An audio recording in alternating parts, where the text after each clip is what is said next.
And it's not kind of like we saw all shares.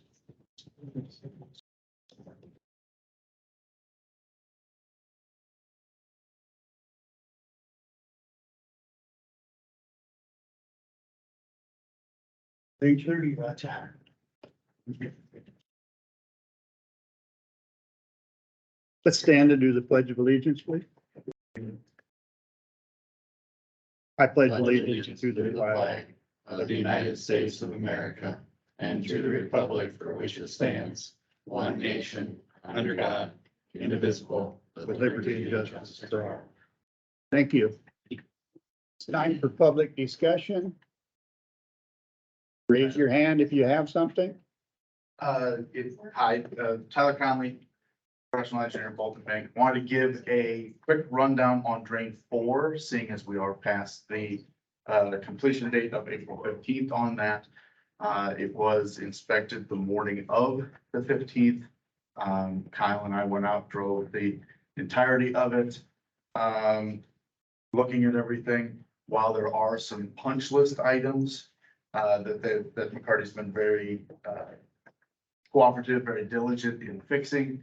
And there even are some things noted from a landowner yesterday that we're going to have addressed. It is, in my opinion, that it meets substantially completed work, so I don't think there's any need for additional damages or punishment towards them in that manner. And that once those punch list items are completed, I'll file the completion report and we can go to the completion hearing. I've had some complaints about rocks and not leveled yet. There's anyone in particular, because we just talked to one yesterday. I got to go down at home. Okay, if you get them, Yeah. let me or Tyler know. because there's at least one field that I'm having them hit again. It's a little washboardy. Yeah. And there were some pockets of rocks too. Think about Um, but for the majority of the stretch, it was. It was done. It looks really good. I think the guy that called me was way up on the north end. And that's where Justin. some of the, Oh, yeah, I've talked to him. that's where the last sections were that needed done. Right. That have all been, they've put in a lot of work in the last 10 days, really to polish that all up. Now, when guys work it, it's gonna work rocks up. Yep. Or, I mean, that's just gonna Nature of the happen, beast. so. But as of Friday morning, which was the completion date, it all pretty well passed inspection, so. Just wanted to give that quick update and I'll run on. Thanks all. Thank you. Perfect. Thanks, Tyler. See ya. Oh, Tyler, Yes. seating. Oh, yes, yeah, one last quick seating, like all of these is sporadic where it took. Especially being in a drought last year, some of the shaded banks took, some of them didn't. It's probably something again that we may want to have the discussion after project closeout or even before, start planning before. To have someone like Steyer fly seat on like they'd recommended on, like Steyer had recommended on PAK1. Just something that we'll probably have to have a discussion about it. Again, I would say maybe 30% took. We're gonna get that in under the FEMA umbrella then? I would need to talk to Leon about Yeah, that, and well, I will. I'll check with Talk to Leon him about first before we. how, right, about any solid decisions there, but it is something that. I think regardless of who pays for it, we probably need to address it because, We have to know who's gonna pay for it before we do it. not necessarily. I think you better. I'll call Leon today and Yeah. we'll start there. We need to check on it, but yeah, that was another. So thanks. Thanks. Thanks, Tyler. Anybody else for public discussion? Stand up, please, and say who you are. Thank you, Mr. Chairman. Apologize. This is the time for public comment on things on your agenda. Yep. All right, Yep. I appreciate that. My name is Craig Shanefield. I'm a contractor with the Navigator project. This is Tracy Gibler. She's the manager for public affairs for Navigator and works in the state of Iowa. Recognize on your agenda today, you're going to be discussing accepting the planning and zoning board. We provided comment at that point in time. As part of the materials that we submitted, we did kind of a line by line, and I believe that'll be part of the packet that'll be passed along to you. What I want to do is offer an invitation to the board. One of the things that a public hearing process doesn't necessarily allow is the time to actually kind of go through some of the technical things. A lot of the questions that the public had, that planning and zoning had, you just can't get into. And what I'd offer up and what we've done in other counties is kind of workshop, technical meeting that allows a free flow of conversation between us, the project, and all the questions that you have. So if that's something that the board may be interested in as you start debating that issue, we would offer that. We always like to work in collaboration, cooperation. We've had a lot of success with Van Buren County as they work through their ordinance process. Many counties have used this template that is going to be coming before you today. I know you're represented by Mr. Whipple. That template is, you're probably all aware of, is subject to litigation in a variety of different counties. And what we like to do on the front end is talk to you, have a conversation. Where's some common ground? Where's some opportunities to collaborate? So that litigation, like you're seeing over in Emmett County, where we've participated with Summit, Kramer County, which has a similar ordinance. We don't want to do that. We've had several months of conversation in Van Buren County to the point where we think the county is very happy with what they would put forward, and something certainly we can work with. So I offer that out to the board as an opportunity. If that's something that interests you, we bring in the technical experts virtually or however it would work. But I just wanted to offer that opportunity to the board as you start discussing that matter. Any comments from the board? Do you have a card with you? I do, phone thank number? you.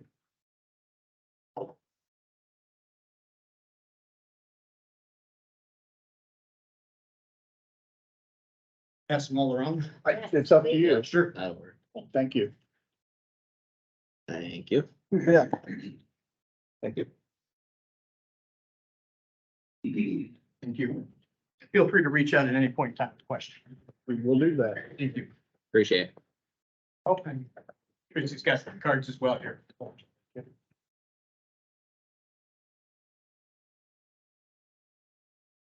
Thanks.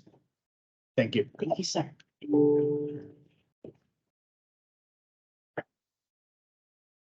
Any discussion from the public?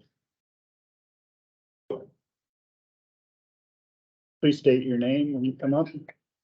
Dave Logan. I live out by the Irvington Bridge.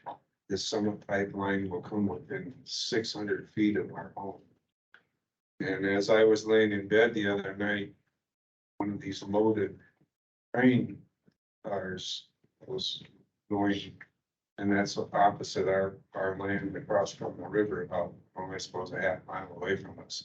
And you can actually feel the vibration in the ground and in our home when those loaded trains goes through there. And this proposed pipeline is going to go down the river bridge and across the river basin and then under that railroad track, about 600 feet. Well, I got to thinking, Kossuth County from east to west is 24 miles wide, if I'm right. And these pipeline sections, from what I understand, are going to be either 40 feet or 80 feet long.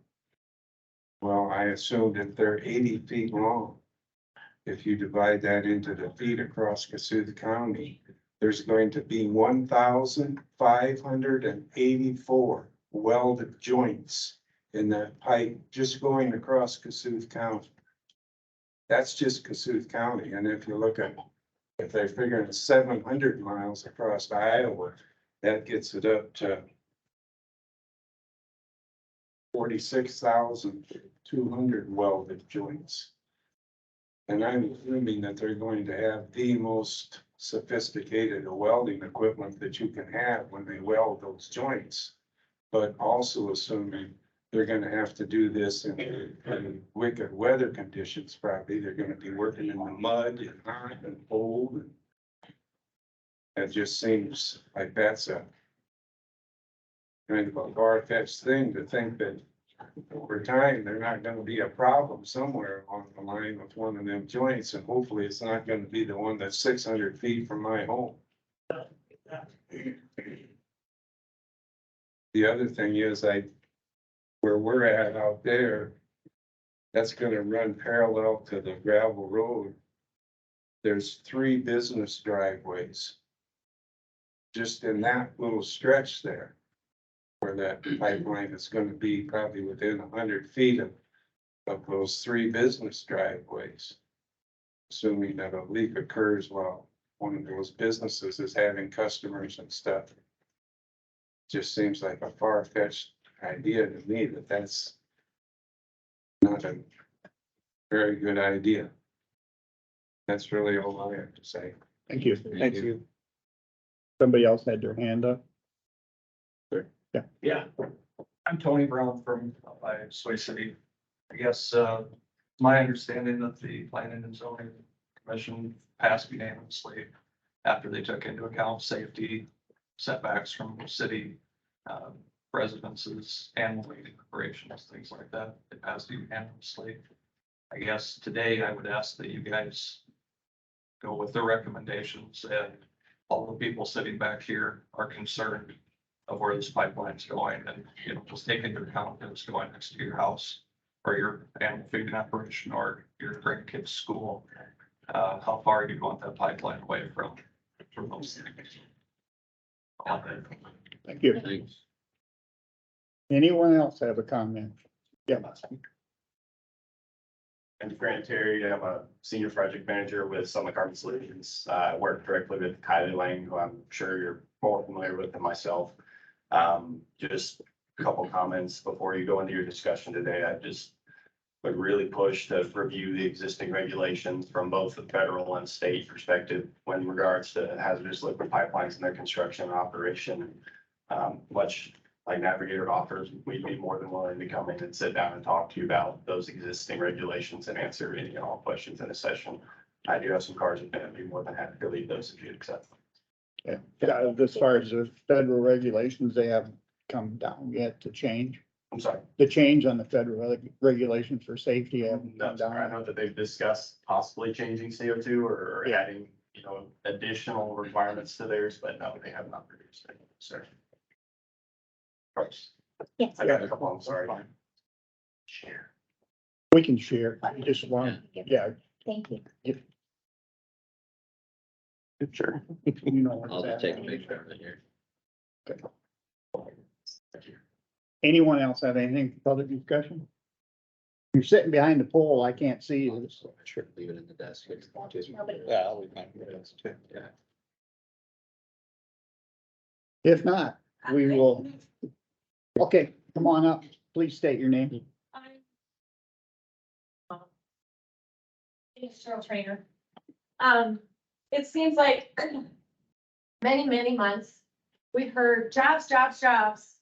And all these windmills have gone up because of jobs, jobs, jobs, jobs. And there's a lot of drawbacks to having all these windmills around, but it's all about jobs, all about jobs. And then this comes along and that all goes out the window because it takes away a lot of jobs.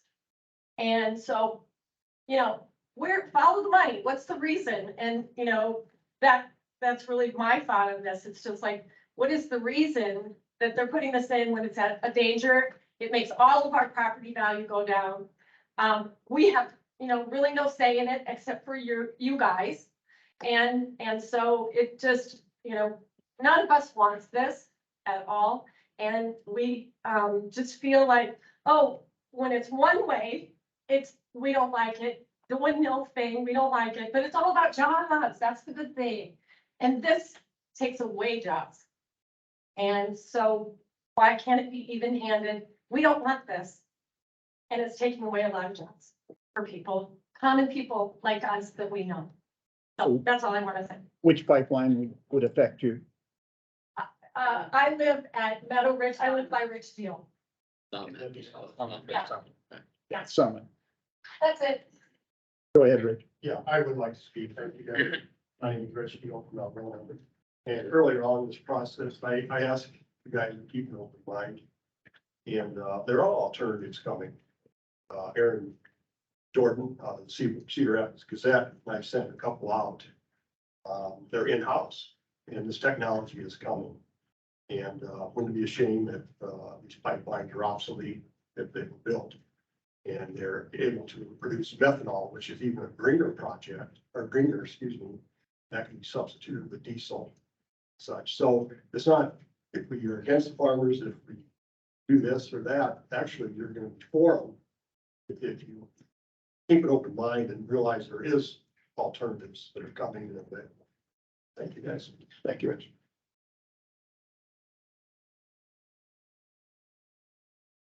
Seeing none. No more discussion. I would take a motion to approve the minutes dated 11th of April and the agenda for today. So moved. Motion by Stecker. Second by Carter. Any discussion?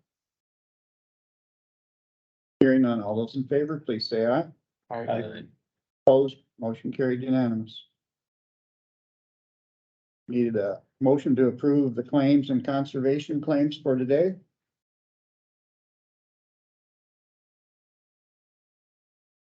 So moved. Motion by Stecker. Second. I can't. I'll second the claim. Second by Carter. Any discussion on the claims today? Yeah, I have questions, so. Guess Josh, you had. The lodging for the third judicial. Meetings. Guess that's something that's new, most, I mean, other guys that have been on that board before haven't done lodging, I guess this one, you know. So were those 2-day meetings or? No, it was a 1-day meeting, but due to me being on the, that was my first time there, they wanted me to come a little bit earlier. So that would have been, waking up earlier and driving. I just figured it would be safer for me to go down the night before instead of trying to, wake up at 4:30 in the morning and drive down. They wanted me to come in early to, talk with Maureen a little bit and learn a little bit more about the third judicial district. So I felt it was better for my safety to go the night before. There's 2 different ones, where there's 4/12, you must have turned in 2 months. Yeah, I turned in 3 claims at the same time. That wouldn't have been.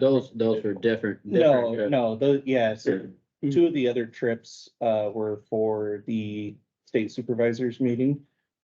And The mileage was the same, that's why I thought it was. the same. Yep, because they were both down to Des Moines, roughly in the same area.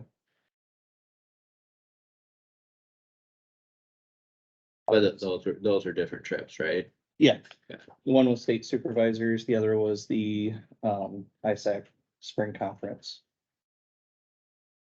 I was just curious, because Sure. that had been done with other members that have been on the third judicial, that they had lodgings. Right, and I don't expect it to in the future. It was just this one, they wanted me there a little bit before the meeting. Plus it was, over a 3-hour drive, so it had been up at 4:30 in the morning. I didn't figure, my safety. At But risk. it's a nice time, 4:30 in the morning. I usually get up and it's nice out there. The days are special in the morning. No. Any other comments on the claims? Seeing none, all those in favor of approving the claims and conservation claims, please say aye. Can I get a call for question? Roll call, please. You want a roll call? Yeah. Okay. Roll call vote, please. Platt, Yes. Nat, Yes. Wactor, Abstain. Stecker, Yes. Jerks. Yes.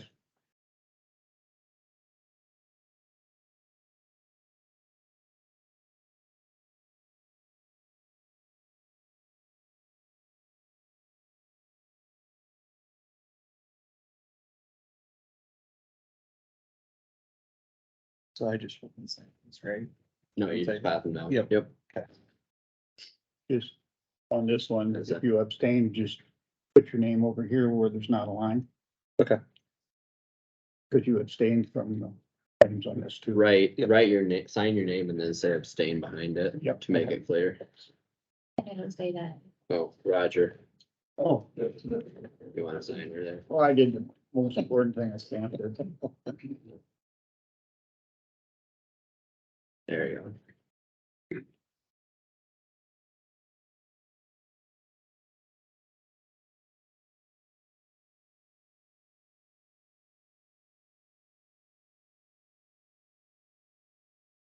Yeah, the minutes will. Dan, you wanna come up? Just Yep, right up yep. the side, be okay. We'll give them a minute to sign and then they'll be ready for your report. Good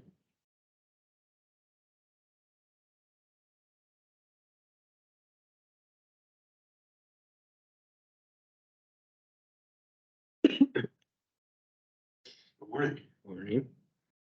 You think 4:30 is a good time in the morning then? No. Well, don't have any. Previous Life Line Day started about 02. So So you had enough of that by now? I did, indeed I did, yes. Nobody bothers you at 4:30 in the morning. That's because they're all sleeping. We're ready, Dan. Go ahead. Okay. I just want to confirm, did you get the emails that I sent for you on my date? Okay, well, for the month of March, the department was pretty busy. We had 64 telephone calls, 71 messages consisting of voicemail, email, and US mail. I had 54 walk-ins. Scheduled appointments were 27, one out of the office. We transported 3 veterans to be appointments and we got 5 hearing engagements. Currently on the number of claims we're working on, my system records, I'm up to 1,140. Number of claims in the VA system presently 49. Ready for decision, which means VA just has to make a determination. There's 5. Claims under development, which are currently in my office that I'm working on, is 11. Supplemental claims and appeals is 2, and then we did 4 veterans healthcare enrollments or re-enrollments. Currently just completed my training for the spring conference in Des Moines. That concluded on Friday, and we also completed the new CVSO training. We had 131 VSOs in the state present. Did have an opportunity to have a Q&A with Senator Joni Ernst and also had some Q&A with the Commandant of the Iowa Department of Veterans Affairs, Todd Jacobus, and also his executive officer. The national conference that's being held in Madison, Wisconsin, I had reserved my motel room because they hadn't opened up yet on the website, the enrollment. Then come to find out, they limited the actual in-person enrollment to the first 500 people. They opened the enrollment the week that I was at school. So the first thing I tried to do yesterday was go, okay, I better get enrolled because I haven't had a chance to do that. And enrollment has been paused because of in-person numbers reaching that 500 limit right now. It's supposed to reopen again on the 20th. So plan B is this, I canceled my motel reservation and going to try and re-enroll on the 20th to do the virtual training and have that accomplished over in my department the week in June that they're planning. So that's the goal for that right now because of max enrollment in-person attendance. Was also informed last week that the Iowa Trust Fund is solvent. I've got to take a look at the new application procedures that they require for that and had the by the governor on the commission. So I've got to take a look at that yet. Our veterans legislation primarily concerning chapter 35B and other recommended changes is currently stalled at this point in time. Don't know if that's going to get acted on this year or not. There was every indication, probably not. So we'll just have to go back to the well and try again next year if it doesn't go any further. Outreach activities, I did complete the Veterans Information Night up in Bancroft. Had met with 10 veterans and got 3 appointments out of that. Lots of good questions on the PACT Act, so I'll continue to work that. continuing to work the public service announcement and the advertising for 2 new commissioners. I'm gonna try and get that over to the newspaper office yet this week, probably tomorrow morning, and start running that. And then, of course, I meet with my commissioners this Thursday, since I was gone to school last Thursday, so we're a little bit out of sight. You got new commissioners yet? Not yet. It's gotta advertise. for Got to that. start the advertising and then the selection piece. So that'll be in July. Yes, yes. I did include with your handouts, the U.S. Service Academy flyer from Senator Grassley and Ernst that talked about a virtual meeting where those that were interested in the military academy can sign up for that. So you have that information. And also there's a new veteran and hunting, fishing and license available as of the 12th. And currently the due ops that I have is I'm working on your quarterly report. That's due in about another week, as I understand. So. But yeah, that'll be something that the commission will be taking a look at on Thursday. So. Subject to your questions, that's all I have at this time. It's been a pretty busy March and April hasn't really changed either. I don't have all the metrics on some of it. Workload is steadily increasing because of the fact that the weather's getting nice and a lot more people are coming and stopping by the office. Any questions for Dan? If Thank you, not, guys. Yeah. Thank you. Willie, come on up. We'll ask you questions. So, as you see in your packet, Will has provided, the 3 different companies that are needed to complete this project for the damper and movers. Climate Control is one, their proposal is 1,500, American Glass is the second, their part of the project would be 300, and Algona Plumbing and Heating. Their part is, let's see, $4,588. So we will need all 3 of those to complete the project.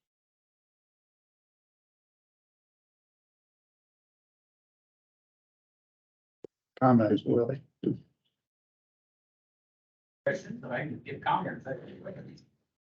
This should fix our issues of the doors, icing and everything. Yeah, well, not icing, no. That's just in the door manufacturer. Okay. They're The better, pressure on them. the pressure, they will actually close now because we have a leak. Will have a leak. The air to go somewhere that we're pulling in from outside.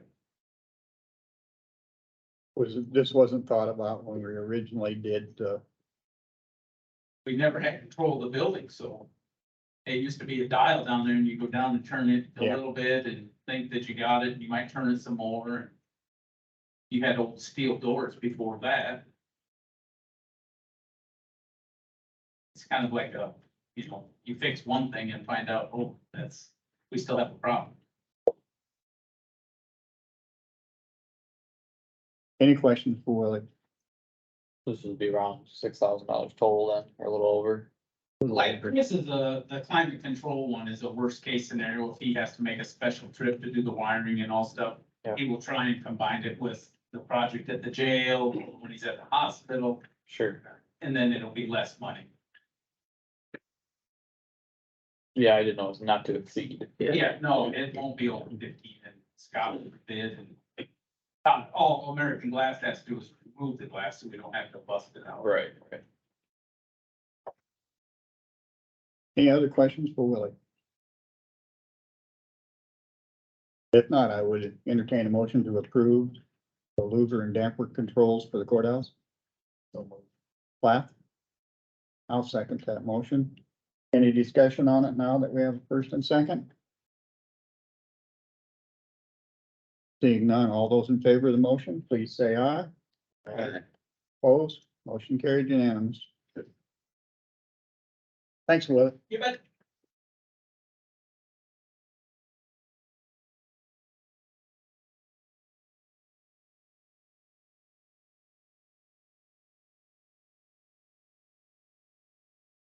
Hey Doug, we're ready for you. Yep, bye.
It's in your area, Casey. I'm in Carmen. Also used to call him Casey down there. I don't know if we should build all them bridges down there in South part of the county. You think them people are gonna go anywhere? I'm okay with it. Are you? You don't.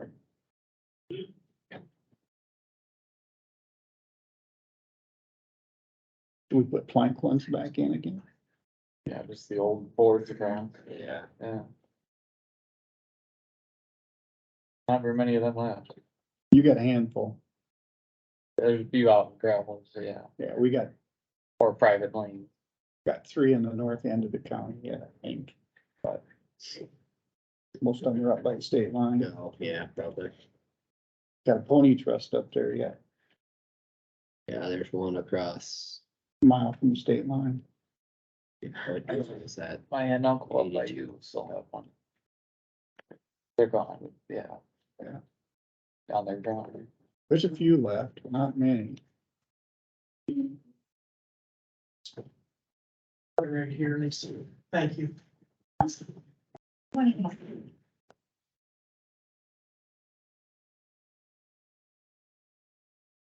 Good morning again. Good morning, Doug. We are ready for the first bridge. Okay, yes.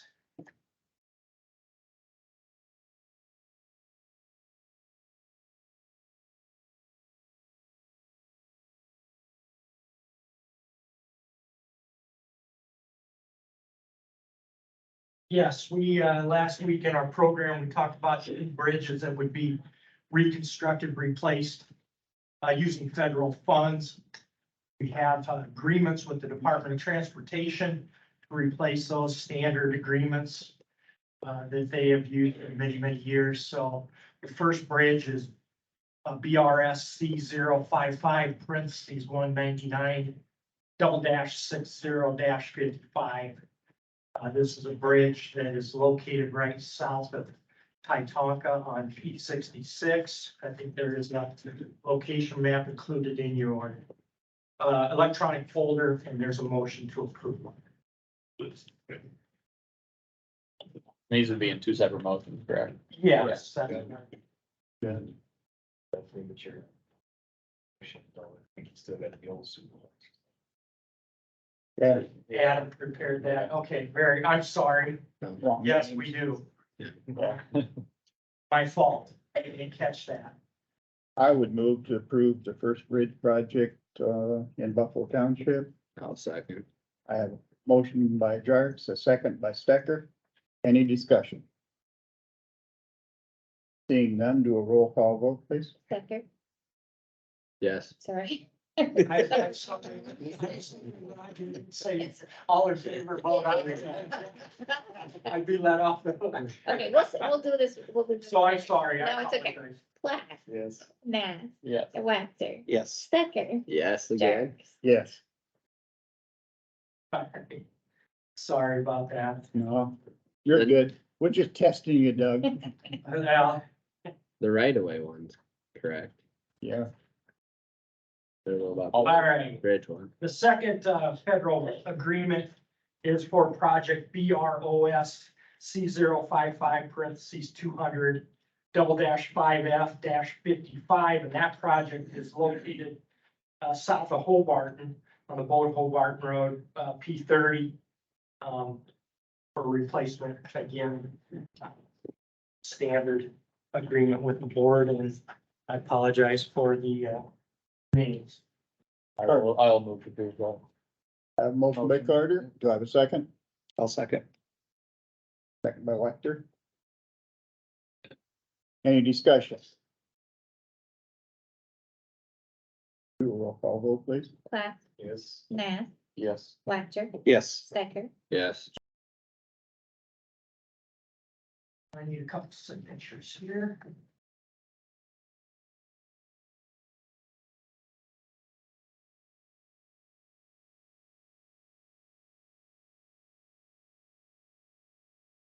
This would be for both Roger and Tina. There.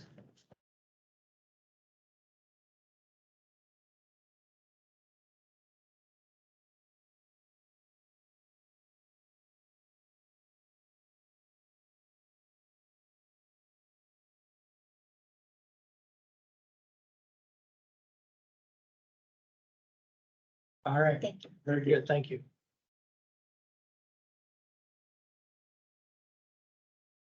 You're up to the road right away, Doug. You I want, thought we did. Oh, okay. you want to present? Yeah, we'll do planning and zoning. I You want just to do got that ahead of it here. Okay. Yes, Planning and Zoning Commission, first of all, I'd like to publicly thank the Planning and Zoning Commission, Brian Toole, our chair, Dave Rock is the vice chair, Steve Strucker, Mark Studer, and Jim Heldorf for the work that they completed. I'm presenting you a copy of the report and information that has been received by them. And I'll go over this report briefly here once you have it, so that you can kind of get an idea of what's going on there. December 22, the board, Kossuth County Board of Supervisors requested that the Planning and Zoning Commission review and evaluate an ordinance that amended various sections of the Kossuth County zoning ordinance for the purpose of regulating and restricting the use of land for the transport of hazardous liquid through a hazardous liquid pipeline. On February 27, 2023, the Planning and Zoning Commission held a public hearing to gather comments from people about the proposed ordinance. On April 3rd of 2023, the Planning and Zoning Commission met and discussed the comments received and created this report for the Board of Supervisors. On April 17th, yesterday, these Planning and Zoning Commission met and they approved the report. So today I present it to the Board of Supervisors. The report itself has a summary of the hearing. There's an introduction, a summary of the hearing, a summary of the findings, and then recommendations to the Board of Supervisors, which are located on page 4 of 6.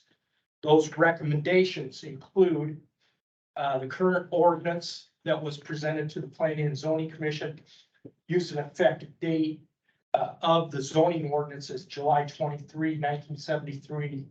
And actually that date is October 22nd of 1973. So the Planning and Zoning Commission recommends that that date be changed. There is a paragraph on the findings where there's a public health, the statement is that the public health position that they make some sort of a statement. We could not verify No, that. we hadn't had a quorum, so we have a meeting tomorrow. Okay. We should be able to take that up tomorrow. So again, if we could not verify that the statement exists, if there is one, then that paragraph would be valid. If there is not one, then the Planning and Zoning Commission recommends deleting it. Separation distances in paragraph 2542, 2543, and 2544. It's recommended that they be changed from 1/2 of 1 mile to 3,000 feet. And that is shown in exhibits A. That should, excuse me, I see it. Should walk through all of this. That is in exhibits B2 and C2. Apologize for that. And then a price, there is a paragraph 2572 where price for a conditional use permit is $50. Conditional use permits today would have an application fee of $100, and we would recommend that, excuse me, the Planning and Zoning Commission would recommend that change to $100. Appendix A, that is the ordinance presented, and in red, you can see where those changes are. Amendment to that.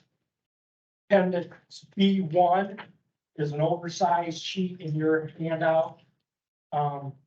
That shows an approximate location, based on, PDFs that we've received from Summit Carbon Solutions. Our GIS department, I'd like to say thank you to Luke Snyder for his help. We created the center line of the CO2 pipeline, the proposed pipeline. We included in the hatched area, that would be 1/2 of 1 mile on each side of the center line. That would show that buffer. The black dots in that buffer are 911 addresses, which include animal feeding operations, occupied residences, wind generators, and other types of situations that have 911 addresses. So it doesn't necessarily mean that there is a home there. It just means there's a 911 address associated with that. And you can see in the 1/2 mile pipeline buffer, there are 81 in parentheses and 911 addresses. There are 81 in that. It also includes a 2.5 mile city buffer around all the cities. And then public recreation areas are in green that would be within the 1/2 mile buffer. Appendix B2, again, is the center line of the Summit Carbon Solutions. This time the buffer is 3,000 feet. The 911 addresses within the buffer are 93. 2.5 mile border is again in the document and the public recreation area. Appendix C1 is the Navigator pipeline center line approximate location. Where it is at with a 1/2 mile. This has 46 911 addresses within it. And also the public area. We also in red on that one, the Valero renewable fuels plant is shown, and that plant is within both the 2.5 mile radius of Lakota and the 2.5 mile radius of Ledyard. If this ordinance would be approved by the Board of Supervisors, Board of Adjustment would have to act in order for any kind of a pipeline to hook up to that ethanol plant. And then Appendix C2 is the same document with a 3,000 foot pipeline buffer. And there are 53 911 addresses within that buffer. Appendix B are the Department of Natural Resources minimum separation distances for construction and or expansion of animal feeding operations. And the board used this document to justify the 3,000 foot setback requirement. And then Appendix E are all of the written comments that we received during the public hearing. And on page E2 of that document is kind of an index of the different comments that were received and who they were from. So with that, that is the report. Again, I would like to thank the Planning and Zoning Commission, Brian, Mark, Dave, Jim, and Steve, very much for their time. And if there are any questions as the board starts reviewing this, I would be happy to answer them.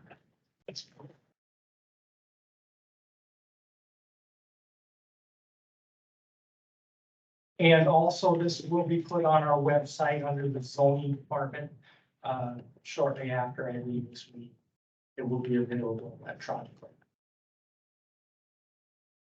And your request for us today is to accept the report. We're not acting on anything. It would be accepting the report. Okay, just wanted to clarify that. I would make a motion to accept the planning and zoning report of for the proposed amendment to zoning ordinance addressing regulation and restriction of hazardous liquid pipelines. I have a motion by Nath to accept the report. Do I have a second? I'll second. Second by Wactor. Discussion.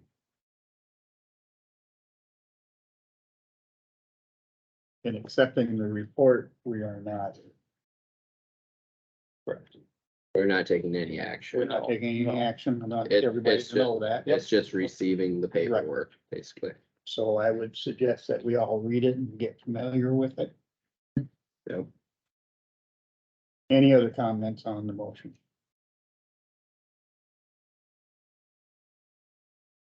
Seeing none, all those in favor of accepting the report, please say aye. Can we do a roll call for Sure. this, just for the topic?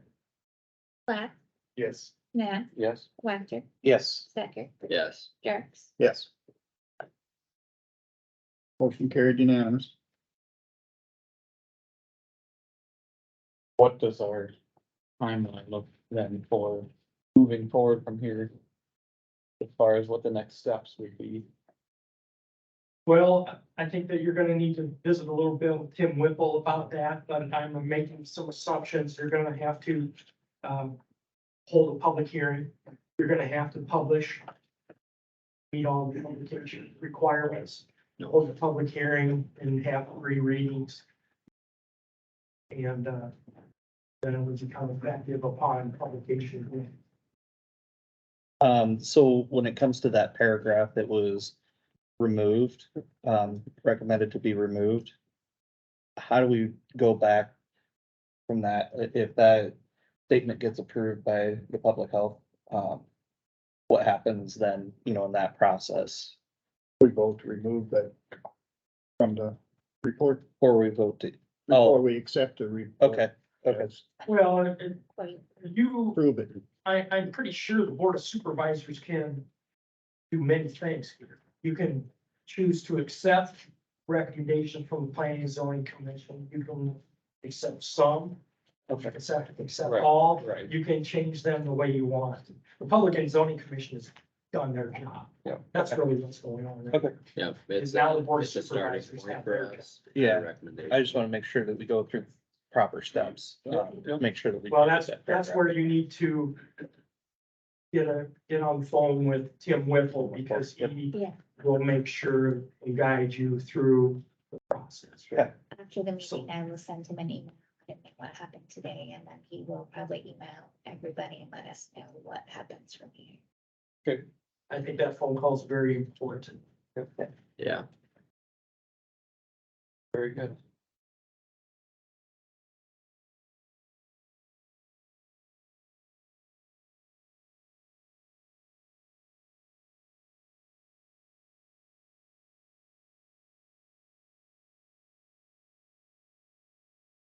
We are out of 2. Health insurance. Yep, discussion on health insurance options for fiscal year 2024. Everybody get their iPads back on. Thank you, everyone. Yep, thank you. Don is here, but could somebody please intercom her at extension 500.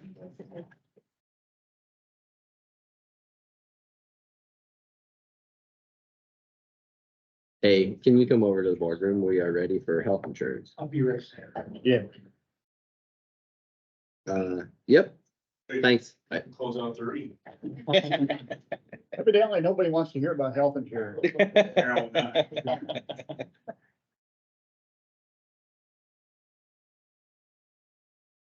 We didn't even know it was on the agenda. Oh, You didn't? thanks for signing the Thank you. list.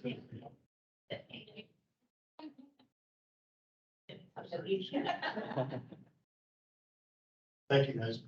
Thanks, Rich.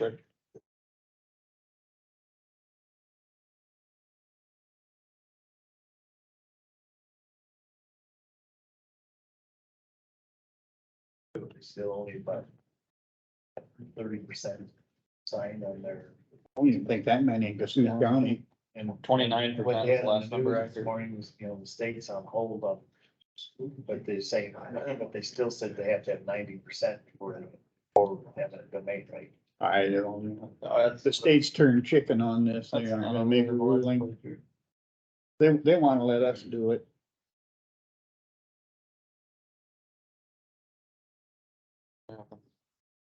Guess we just do our part. Thanks, Nancy. somebody. Be a disaster if they left a private company. Well, it's just, it sets a precedent for everything else in the future too. Yeah. I don't know what all that is. Empty box? Well, that's what our binders were in. Yeah. Morning, Donna. Drugs coming. Yeah, he's. He's coming back. I missed it. Thought we were gonna get it on this week. I thought so too, and then he sent me a request The Tammy's there. Thursday afternoon. Thursday afternoon, I was. I know I looked at the addendum, but I didn't. What should we have to approve tomorrow for the Board of Health? They got, just approve the planning and zoning. What their recommendation is. Except, You look at the crossed out portion, I mean, that would be the, Yeah, whatever's crossed out. yeah. Just get an approval from them to have that added in, and then when it comes back to us, then okay, sure, that gets back in. Wait, Donnie, you know how to clear a ring. Oh, Donna, I don't know. Yeah, Just say insurance and everybody runs. Newspaper, yeah, it's a great job, they can stay. Okay, insurance. First year.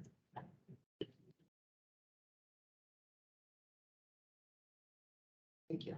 I think the first, I don't know if this has 5 or 6 pages on it. I got 2 of them here, Roger, sorry. Fine. The first 4 pages, I believe, the board has seen.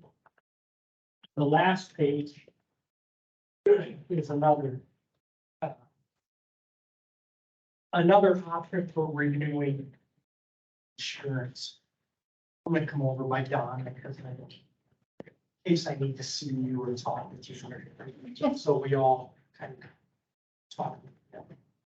So that top page is what we are currently operating under as far as renewal rates. So 7/1/2022 to 6/30/2023, which has a $500 deductible and our stop loss is 35,000. The second page is what was given to us initially for renewal rates and kind of what we based our budget off. Which again is $500 deductible and $1,000 deductible, $35,000 stop loss. And using our budgeted numbers, we have an estimated $3,243,847 of expenses. And our revenue is $2,406,840. So Donna and I have been visiting a little bit, and we actually talked a little bit with K-Ren about some different options in the board. We talked a little bit also some things that we could possibly do to lower our expenses or maybe take on a little bit more risk to the opportunity to lower expenses. The third sheet is a $500 deductible and $1,000 deductible and the $45,000 stop loss. Again, we get about that $3,200,000 of insurance costs there. Our actual medical insurance is estimated, what we've used in budget is $3,213,847, which is on the second sheet. If you look at suggested rates right here, going across, it ends up being that number, $3,213,847. The $45,000 the estimated would be reduced to $3,207,000, which is, you know, a few $1,000s cheaper. Estimated a few $1,000s less expensive, let's put it that way.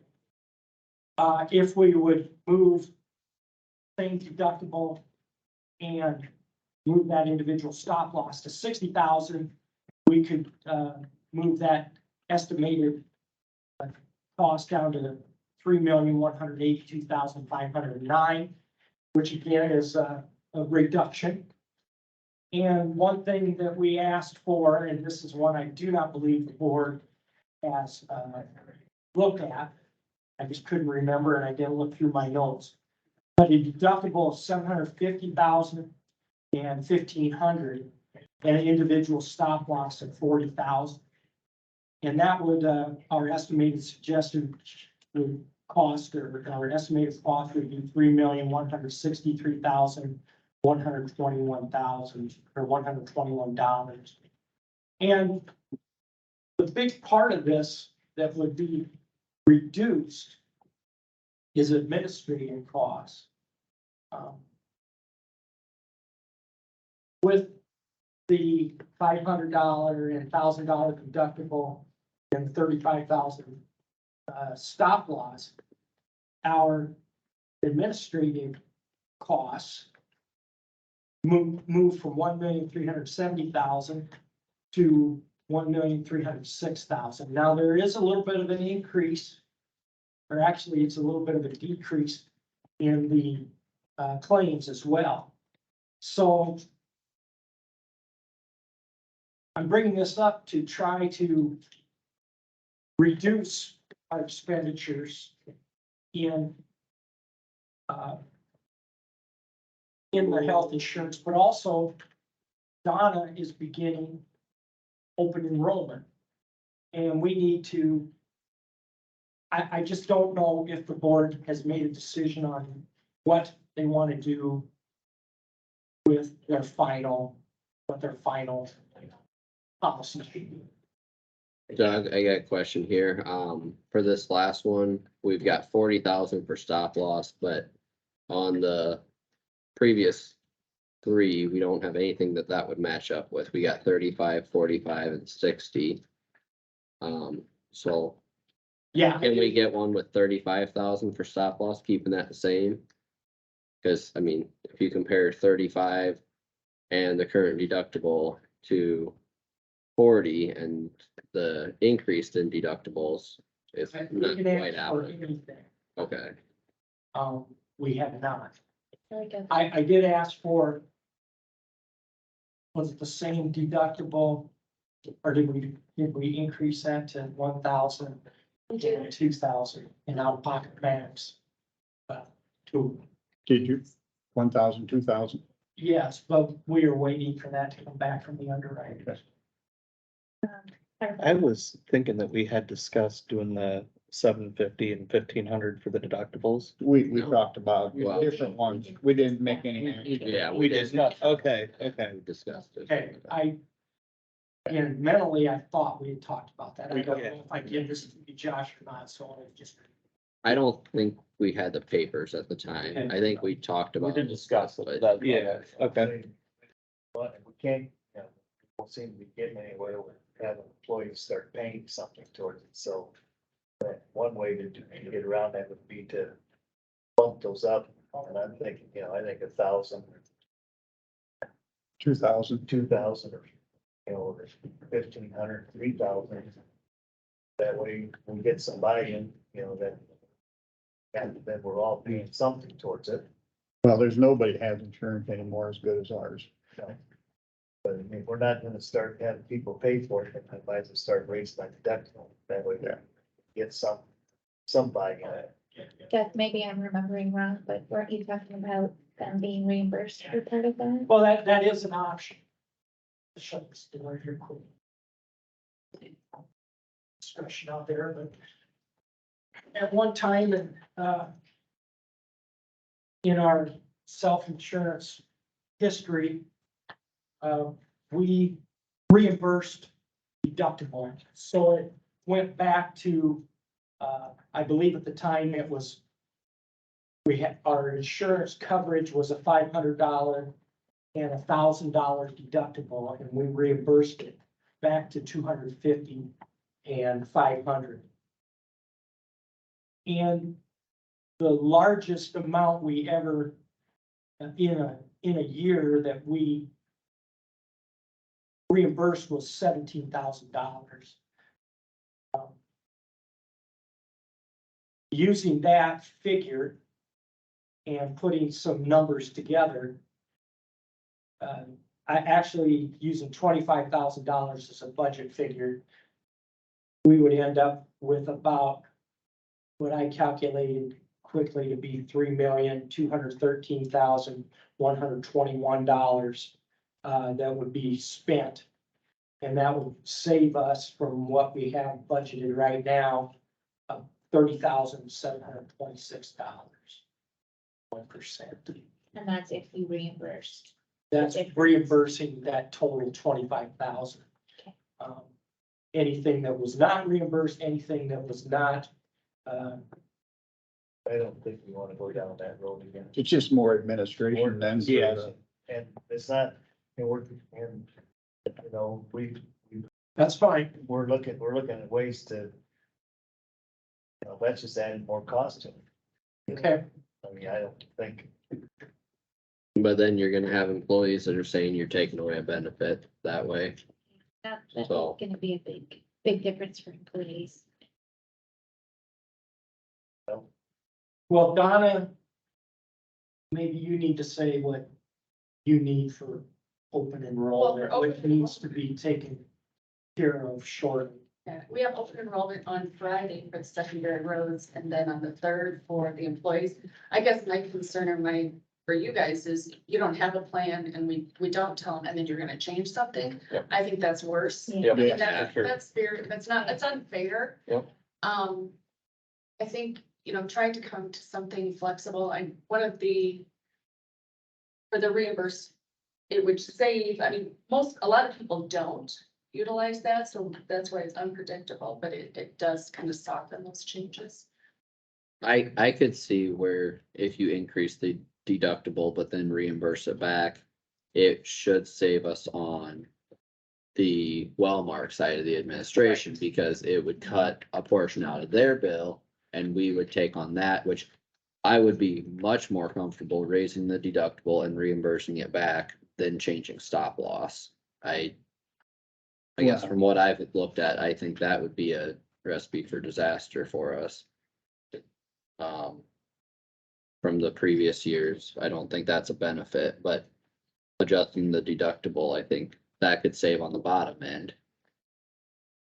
Which would affect their price to us much more substantially. Raising the stop loss level does save you in the long run on what your total insurance costs. Only if You go, your claims don't exceed it, yeah, because the previous years they've actually it's covered the burden. We, $68 a month difference between 35 and 40.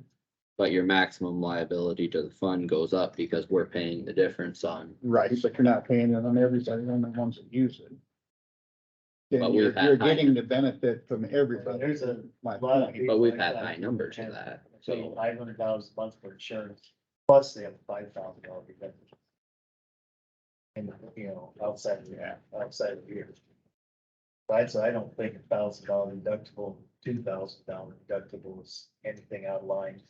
Jack, if we went from 750 and 1,500, and then next year went to 1,000, 2,000, wouldn't that be more appropriate?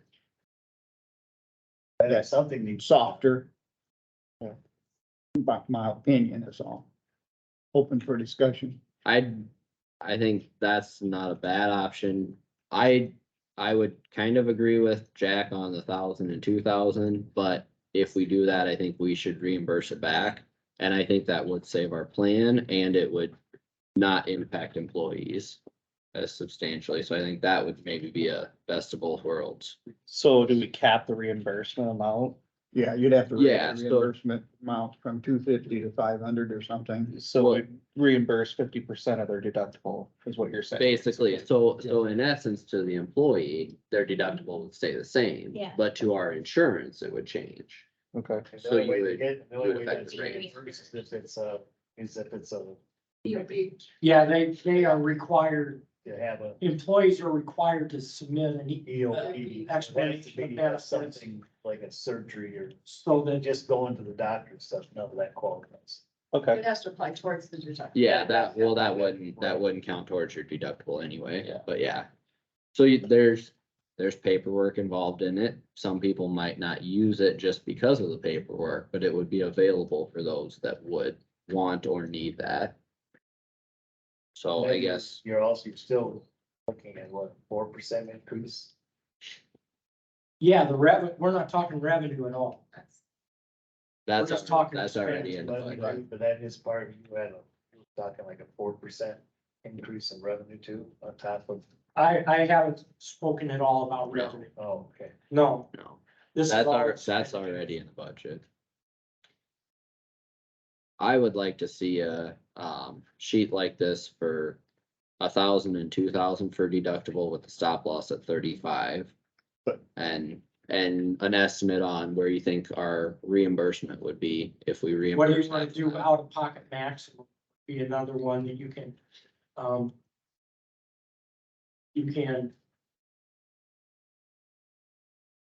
use, and what we've been doing is, it's, for singles, it's out of pocket maximum's been $1,000 and, $2,000, and for this out of pocket maximum, we actually, kept that with the reimbursement, it would be the very same dollar amount, yes. I would probably increase it by the same dollars. If you add 500 to the deductible, add 500 to that. Don't know what anyone else's thoughts would be. I'd increase it proportionately, You'd go to 1,500 and 2,500. probably. But Donna, you need to know By Friday. by Friday, so we have to do something. Going to, because I'm not gonna, unless. But if we made a change like this, it wouldn't, Changes, I mean, it's the difference if you're making it on your end or if you're making it on their end. yeah. If we're not affecting the employees, I don't think it would impact quite as much But we'll for the open enrollment side, right? it's still affecting them if you're asking for reimbursement, because it's still gonna be out of pocket at first. So you're still gonna affect them. So It would affect them, but to a lesser degree. It depends on how the timing of everything. I've had situations where I've received an explanation of benefit prior to even receiving a bill. Right. So if a person would receive an explanation of benefit, would turn it in, they may actually receive the reimbursement prior to receiving the bill. Yeah, If a person waits till the end of the year, pays all of their bills, and then submits an explanation of benefit, yeah, they're gonna have to pay their bill before they receive it. So some of that, yes, employees need to, they're gonna have to have some responsibility there, but they, and the ones who don't use it at all wouldn't have any impact. No. But it would impact our cost on the health insurance side, because Wellmark's rates should come down.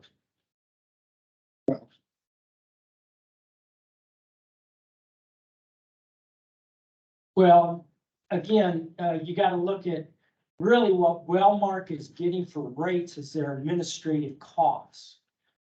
The other dollars that are expended as far as the expected claims, those are actually paid by Kossuth County. Wellmark pays them, then they bill us. We pay Wellmark for those expected claims. Yeah, that's They a make an zero sum estimate of game. what our expected claims are, Yeah. based on stop loss, based on deductible, based on how healthy our group is. They take a lot of things in there, and then they somehow make a prediction of what that is.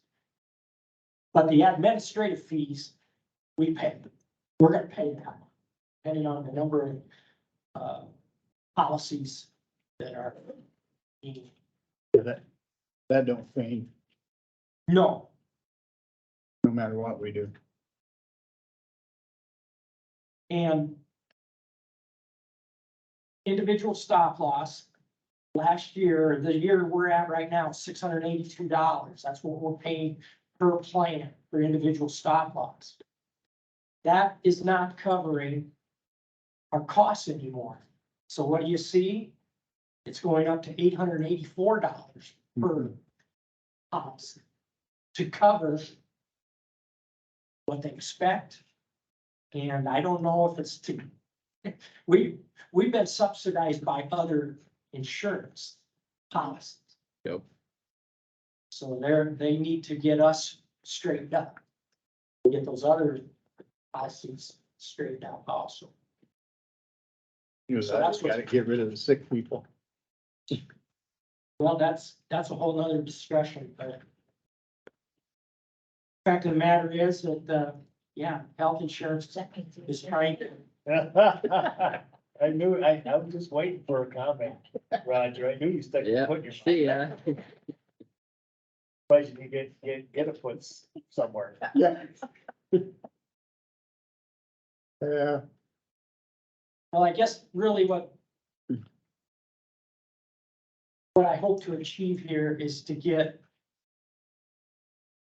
something, some sort of a decision to give Donna guidance on her open enrollment, which I'm hearing the employees are not going to have any change. It may be a way of administering deductible, but in the end of the year, they would be reimbursed, so it would be, if it's single, it would be 500, and if it's a family, it would be 1,000. so Which I think is fair, and I think also we need to get a little bit of strategy for the next 5 years. For example, maybe we let our employees know that in the next 5 years, we're gonna, or maybe the next 2 years, we're going to go from 500 to 750 and then nothing. $1,000. We can allow employees to, what's that? health savings account. November, the flexible spending.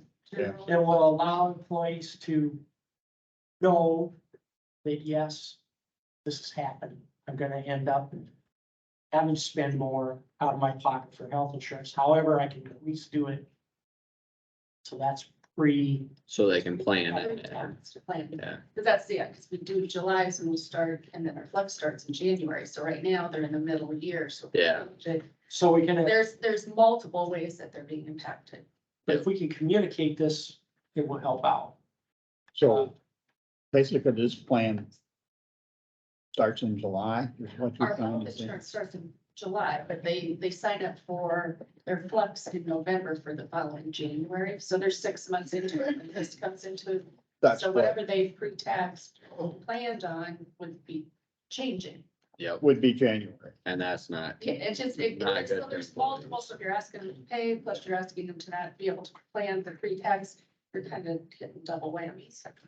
That's a good explanation.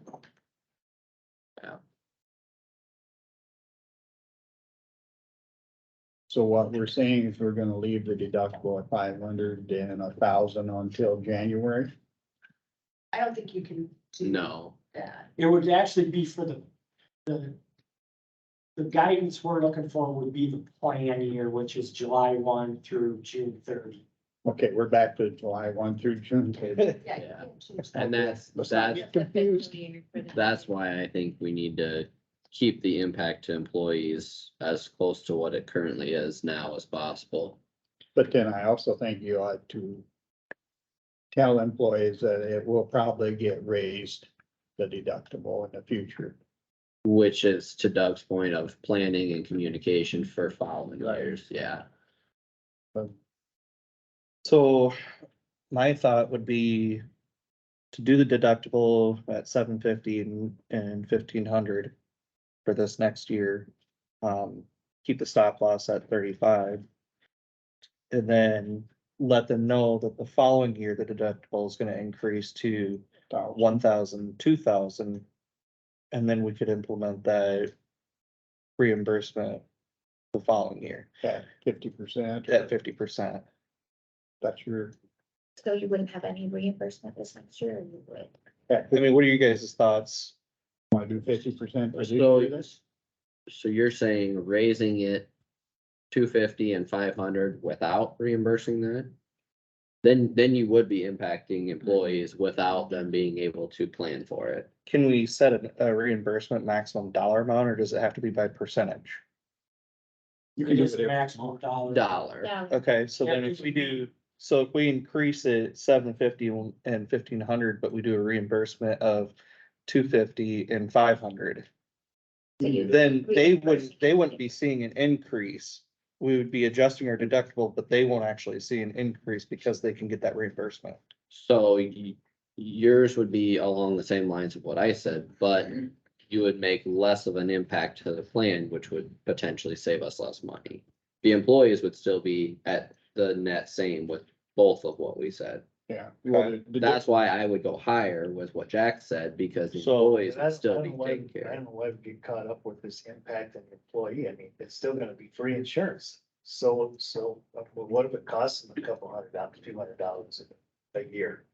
I mean, they're not paying anything for it. Why do we get so caught up with, oh, well, it might cost them $250 more next year? Well, it's gonna be more than that, Because because it's, you're making a decision in the middle of time when they can't plan for it. Well, you raise Hopefully your with out the of pocket. flex. It's only gonna affect the ones that use them. That have a major. Yeah. You know, Well, it wouldn't take anything major to hit the deductible. I And mean, you can't. plan for $1,000, major you're things not either. gonna have anything major that necessary to hit that. No. Bailey needed stitches in her pinky last year, and it was far more than that. Yeah, So you're thinking the It's wrong. 1,000, 2,000, and then we by keeping. the I would plan. say 1,000 and 2,000 would make more impact to what we could potentially save, but it would keep the employees at a So net what do you- zero. And What do you do the reimburse it? reimbursement. Do the reimbursement back to the Uh-huh. 500 and 1,000 where we so currently are. 50%. 50%. Yep, basically. I don't get that. Then why not just leave it at 500,000? Because we should lower our cost to Wellmark with that change, wouldn't we? Well, That's minimal. You're talking. But then You're you're talking out of pennies. pocket and the You're county talking stays the pennies same. on, in the big picture, would you say $30,000? the stop loss, if you're gonna keep the stop loss at 35 and you're gonna reduce you're just gonna cause administrative costs that aren't really gonna save you. Right, we're not gonna save a thing. That's, so you're talking pennies on a $3 million budget. You're talking pennies. It's the same dollars, man. Yeah. Yeah, that doesn't change things significant enough to, for my, I guess in my Then, mind. then I would leave it the same. It don't change anything to me. And we So, probably You need to, reimburse it back, I mean, what's the difference then? well, probably Well, need to look at these options earlier than. You're getting to a point where if we're not funding the balance the way it needs to be funded if we're gonna continue the status quo of expenses. Right. And when you. And there's gonna be a day where the decision's gotta be made, that we gotta do one, increase revenue, or two, reduce expenditures, or a combination of both. And if we continue to kick it down the road, that decision, that year that it gets decided, is going to be that much more impactful to the board, and it's gonna be impactful to the employee. And if you want us to keep it the same, that's fine, but But then, this discussion isn't going away. Right. unless all of a sudden we have our most expensive employees are no longer on the plan, but that's about 10 or 15. But then you're predicting, But then, what, you yeah, don't know what you you're know, gonna get. I you- mean, that's like, I don't know that we, But you- that yeah, discussion. one might come up and you pick. You get another one. Yeah, that, It doesn't necessarily mean. There's always gonna be somebody that's like. They lose water. Knock on wood, I'm healthy. I go to get a physical and everything goes well. Now, my wife, she's had a couple of things this past year that health insurance has been good to have. That are not typical.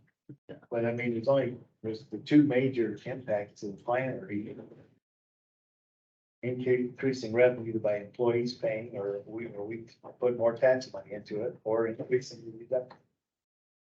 To reduce the expenditure. Yeah. That's why, I mean, I think And, we need to, I mean, there's gonna come a day, we might have to increase that deductible to 5,000. We're not gonna have people pay something towards it, or we're just gonna, hit taxpayers with another, $1 million a year thrown into it. Well, I think we're the only county that has that zero Pretty much. participation. Or is there, that's a couple. is there a couple? There's, I gotta read, I haven't looked recently. But it's an anomaly to have insurance like we have. July 1 will be another time where counties started putting that data out. Okay. We're in the current fiscal year and that's the data you get. Now, whether those counties change or not, I don't. Even if we raise this to 1,000 or 2,000, we might still have to put 4 or 5% tax money into it to get it. If we're gonna go down by, $700,000-800,000 at the fund. We'll talk in December about that, whether that. Drop it down to 2.5 million from 3.2 million, which sounds like it happens. I don't have the numbers in front of me that we talked during budget, but I don't remember it dropping several $100,000. Unless you look at the max liability, if that's the number you're looking at, then that would have been the case for every year in the past. Well, You can't. our expected claims are staying the same. It's the administrative costs that are Right. going up, and that's because of the stop loss. Our expected claims are staying the same, Yeah, that's because Walmart subsidized us last year. And they will this and they're year. getting caught up, yeah. Well, So, what I'm saying is, next year isn't gonna be the same as last year. but if we had bet on ourselves last year, we would have taken it in the shorts. Well, you're betting couple on hundred yourself this thousand. year. You're taking risks. But Walmart, when their underwriters estimate what their costs are, they're pretty much always right. They I've talked to a estimated couple- the year before and they were short. Well, they get it right. They make it right. Carter, I don't have all I mean, this is, the additional thoughts. this is a great benefit to the employees. Oh, it is. Yeah. And that's kind of my only thing is I've had several employees say, don't mess with the insurance. We have to keep it funded, Viable, viable. yeah. I, So- and that's what, you But I think- balance it. I mean, the last. I think we discussed that thoroughly during The the last thing you process. want is, and counties have done this by not keeping their balance according, is they end up having to just purchase a contract from whoever their people are, and that would be $3.4 million a year. That's that estimated maximum liability to fund. That's that number. So if we're gonna go down that road, and, I mean, health insurance has been very good to Kossuth County. We have a balance. And it's better to have that balance in Kossuth County's hand than in Wellmark's hand. Now, there are signs that show that our balance is reducing. Remember, inflation's hitting healthcare too. They're not. keeping Not their what prices is stable. on our account. Yeah, Business Kyle. going up. See, What are We what are better be you talking very about, careful to keep Kyle, that on thing our down, account? so.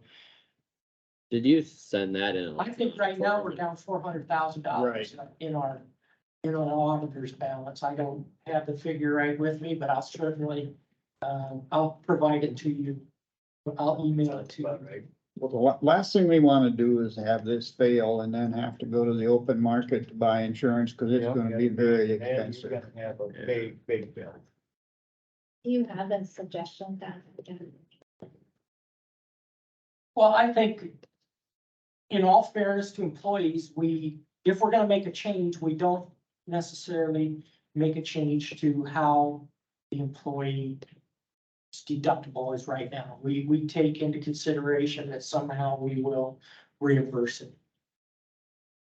And if it's too late in our thinking to do that, it doesn't mean that we can't. I mean, we can keep the deductible and the out-of-pocket maximum the same, and we can just increase stop loss. Employees aren't gonna see any change in that. They're And we own take- personal, Take more risk. but we take more risks.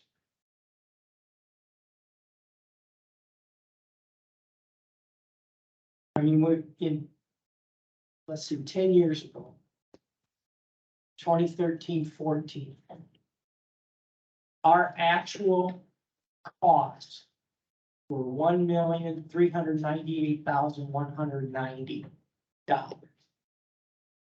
And at that time, I think we had a balance right around $3 million. I'd have to go back and look, but our balance has not changed over 10 years. What, one But time? now we're looking at our budget of 3.2 million, 3.25 million. So that's over double, if my figures are correct. Or if my mental math is correct. And that was a good year. We actually ended up $94,000 over 2013-14, excuse me. We lost $15,000 that year.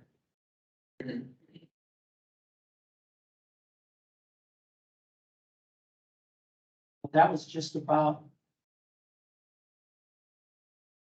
We might have had a big reduction in the amount of money that, We lowered the premium one year. yeah, we had a large reduction one year because our balance was growing so much. We did lower it one year and then the next year we decided we shouldn't have probably lowered it that much. But that's insurance. I mean, I would be for. Being it's the time of year we're at, not that we can't make changes, but it doesn't feel like kicking the can down the road to me because this is new, but keeping things as is until, and then having discussion for the upcoming budget, next year. Or maybe that's not. Yeah, I would agree with that. Is that too long to wait to make changes, or is that, I mean, Are you thinking at all about changing stop loss? That in the past, when we looked at that, that hasn't been a real big impact. I mean, it looks like it's a few $1,000s. I think Here and there. If you look at what our claims were last year, Be a bigger impact. the reason Wellmark is raising the stop loss so much is because they paid more than they were expecting Yeah. for our claims. So if we continue to have higher numbers of individuals crossing that stop loss level, then keeping it the same is more of a benefit to us than changing it. So I would not change stop loss. The problem with your thinking is then the next time we have insurance, some Blue Cross Blue Shield, or we have the numbers, they just raise what they're gonna charge us. Well, what the underwriters have That's provided. buying us, for insurance. example, Yeah. The second page is our very same renewal rate as what we have right now, and the estimated suggested rates are $3,213,847. The next sheet is $45,000. The estimated is $3,193,000. $207,600. That's what we would estimate getting, having paid total, which is, I mean, $6,000. But if you look at that, if you go down to the max liability fund, you go from 3,674,627 to 3,698,804. So worst case scenario, we add another 24,000 in expenses with the potential to save 6. That's Yeah, and if we're Not a gonna look great- at, if we're gonna look at estimated maximum liability to fund, wait, that's $3.6 million. And we're bringing in 2.4. That means that our balance is gonna get reduced 1.2. Right. Which in 3 years, our balance is gone. In Yeah. 2 years, our balance is gone. Yep. So we've never approached estimated maximum liability. I can again, in my email,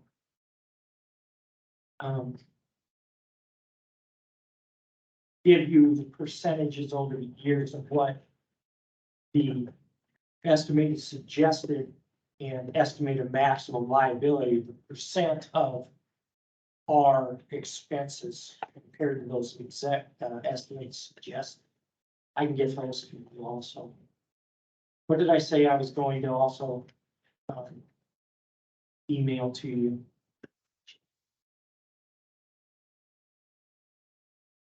Can't remember. Yes, if we're talking health insurance again, it would be nice to have this before the meeting so we can look at some of this. I think, yeah, I'm pretty sure you had the first 4 sheets. But, and that's okay, we'll just keep it the very same as what we got it. If you would like us to provide, I mean, we have what's 45,000, 60,000 for stop loss. But it's something that we really need to, in the next fiscal years. We're gonna leave it the same, and it's almost looking like we're gonna have to add about 10% more tax dollars. Go up 10% on contribution. And if, So, I think it's only fair to employees that if there's going to be more out of pocket, the possibility of more out of pocket expenses, that be made aware to the employee by November or end of October. Yeah, I would agree. Really, this discussion, I mean, and just say it doesn't almost end, because you're almost, Right, we're almost there. I mean, if you're talking about it, you almost have to digest it and decide, because then in order for it to happen in November, things move very quickly, or, you know, you've got so many things you're dealing with. We keep on talking about this. This is, K-Red was here January, you know, and the decision almost needs to be made 3 months before, so then we get that. that would be a couple Here's the of balance. I mean, I understand it all, but I mean, I got a bill for my house insurance. Went up by $500 a year. My car insurance went up by $100 a year. Nobody sends me a letter and says, plan for this. I mean, you know, we're talking about keeping it one hell of a good benefit solver here, and we'll think about what a few $100 might be to, you know, to the, you know. To some people, that's a lot. Well, I know, but I mean, like I said, I got hit with an extra $1,200 in expenses from my own insurance alone. I'm sure, but I know everybody else's house insurance and car insurance went up too, because it had to do with the state of Iowa. I guess I'd like to think we should be a little bit more in touch with our employees than a giant insurance company sending out letters to everyone. Well, I know, but then what, you know, if we don't address it, the thing becomes insolvent, and then try to explain that to when we have to take it away. You sure don't wanna go with the state's health insurance. I don't feel like we're anywhere near that. I don't know. Well, I think Doug just said we had to putting in It's a little over $2 million a year, and our expenses of 3.2, that sounds like about $1 million. This sounds like a failure, doesn't it? Yeah, that's 1/3 of the, but that's 1/3 of the. Does that expenses factor what Wellmark is paying out of that? For I don't quite anything, understand the any, question.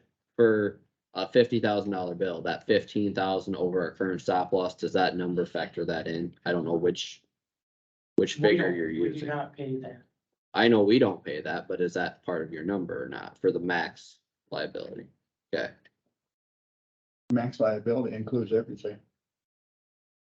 that's.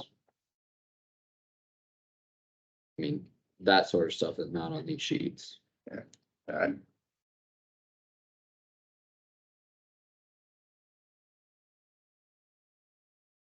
Somebody So I wanna, guess with that, we're all saying we ain't gonna do anything, I guess we just have to figure out how much you wanna add to the fund. Well, we'll talk again 10, 15, 20%. in a couple months. Whatever. Upon reviewing the fund, we'll make you aware of what the fund, how things are performing.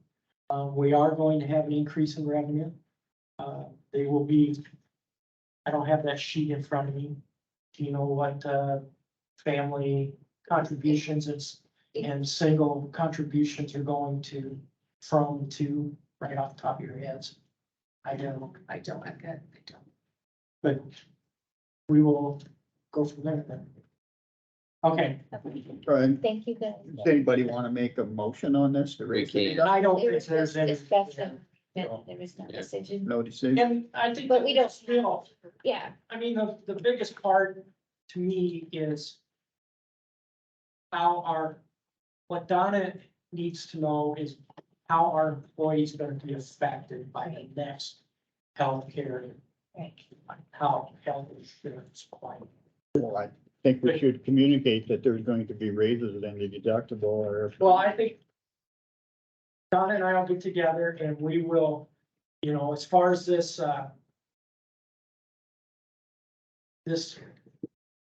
part of work that she is doing, what do you call that again? I'm sorry. Enrollment, I mean, historically, we've given them the summary of benefits, what we're anticipating, but you guys have to agree with that plan in order for Yeah. Walmart to print it.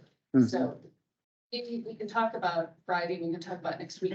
We're almost beyond that point of getting that printed. I just think it would be very awkward to tell them something, not have any materials, and then have it change. So if that's gonna be the case, somebody's gonna come along and help me explain that, because I think that's unfair to them. As presented, the material we have not communicated how that change will be, and we don't have anything to communicate that change. I think that would be extremely awkward to hold open enrollment and then go and say, but your deductible's changing, or you're gonna participate. I mean, Yeah. we need to have a plan that's communicated. That should have been made already. Right, yeah, how well just discussing changes go, and how people interpret that. It doesn't go well without communicating. I'm not here to say that you shouldn't be communicating something, but if you don't have a I plan to communicate it. understand it, but again, we also represent our taxpayers. And if we do nothing, our taxpayers are gonna pay more money to support the health insurance plan.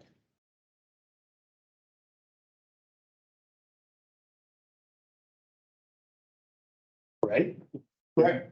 Yeah, Well- and one of the comments that I get all the time is that we have a very good health insurance. Oh, yeah, you hear it all the time. That's one Yeah. of the biggest, things there is. Well, it's a benefit. I mean, you start to say play, it's a benefit too that we're offering, and that's employee relations is an issue too. I know, So- but we're, so but then we're you- talking- but we're talking about, again, I'm just throwing me in the devil's advocate. We're talking about, all the employees are gonna take this, and we gotta explain it to them. We also gotta explain to the taxpayers, we're not making any changes, but we're gonna charge you, $500,000 a year more in your taxes. Because we're not changing the health insurance plan. So then you gotta look at it of the whole compensation package. Are you going to pay in benefits or are you going to pay in salary? But we're gonna pay Because- salaries too. You're gonna pay somewhere. We've been very good at raising wages. Salaries are going up pretty healthily too. Look at every business around. All right. I'll come over. Okay, thank you, guys. Thank you. And finish up county. Yep. Yeah, we'll go back to the construction right away. I tried to get there once and they wouldn't let me do it. All right.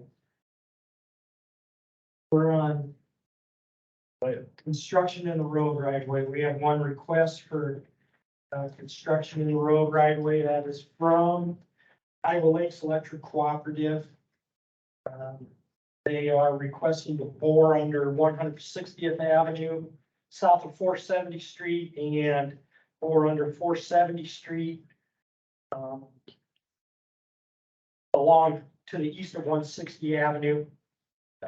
This is some maintenance work. There was one of the high voltage transmission lines that they are kind of interfering. It's interfering with them, so they're trying to reduce that. I would recommend that the board would approve of this. So the rest of it's in the field then? I Don't have any lines in the road ditch, so I'm assuming that. believe so. The overhead is continuing north, Okay, so it's gonna go up there and go north. I believe the high voltage transmission line's going east to west there. Yeah. I make motion to approve. Stecker makes motion to approve. Do I have a second? I'll second it. Any discussion? Hearing none, all those in favor of the motion, please say aye. Aye. Opposed? Motion carried unanimous.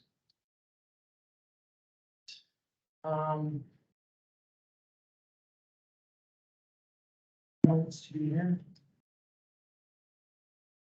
So we're up to zoning administrator. Doug, are we going to have a conference call with Whipple or how are we? I would schedule that. My understanding is that Shelby County, when they passed their ordinance, Board of Supervisors passed their ordinance, there was a lawsuit filed in the federal court. That it happened on a Friday, the hearing, court hearing. Maybe 2 weeks from this coming Friday, 2 weeks ago. And they are waiting a decision on that, but I think you want to talk with Tim and see exactly, get his advice on two things. How quickly you want to go and what you have to do.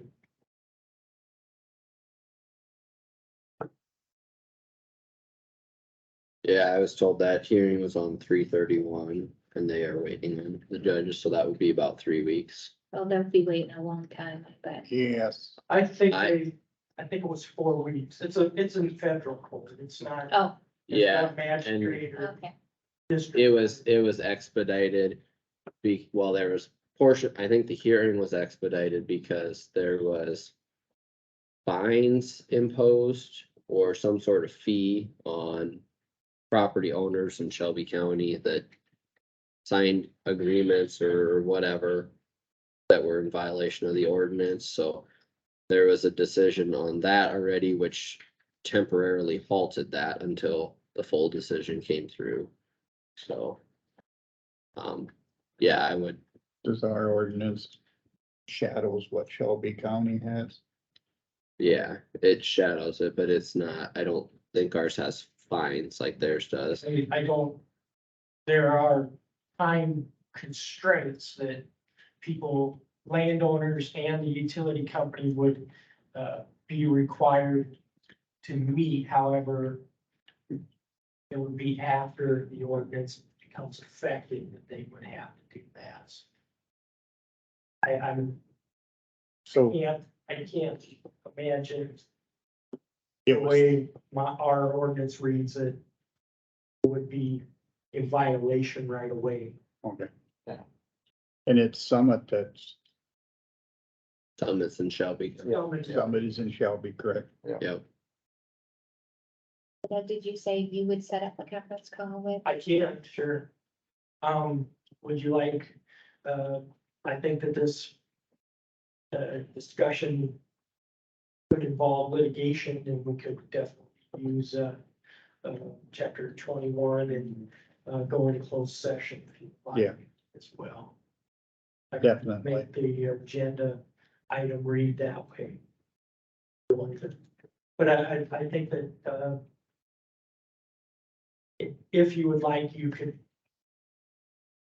There's a couple of things I'm pretty sure we could write an email to him and get a step-by-step process from him as far as scheduling a public hearing, holding a public hearing, readings, different things like that.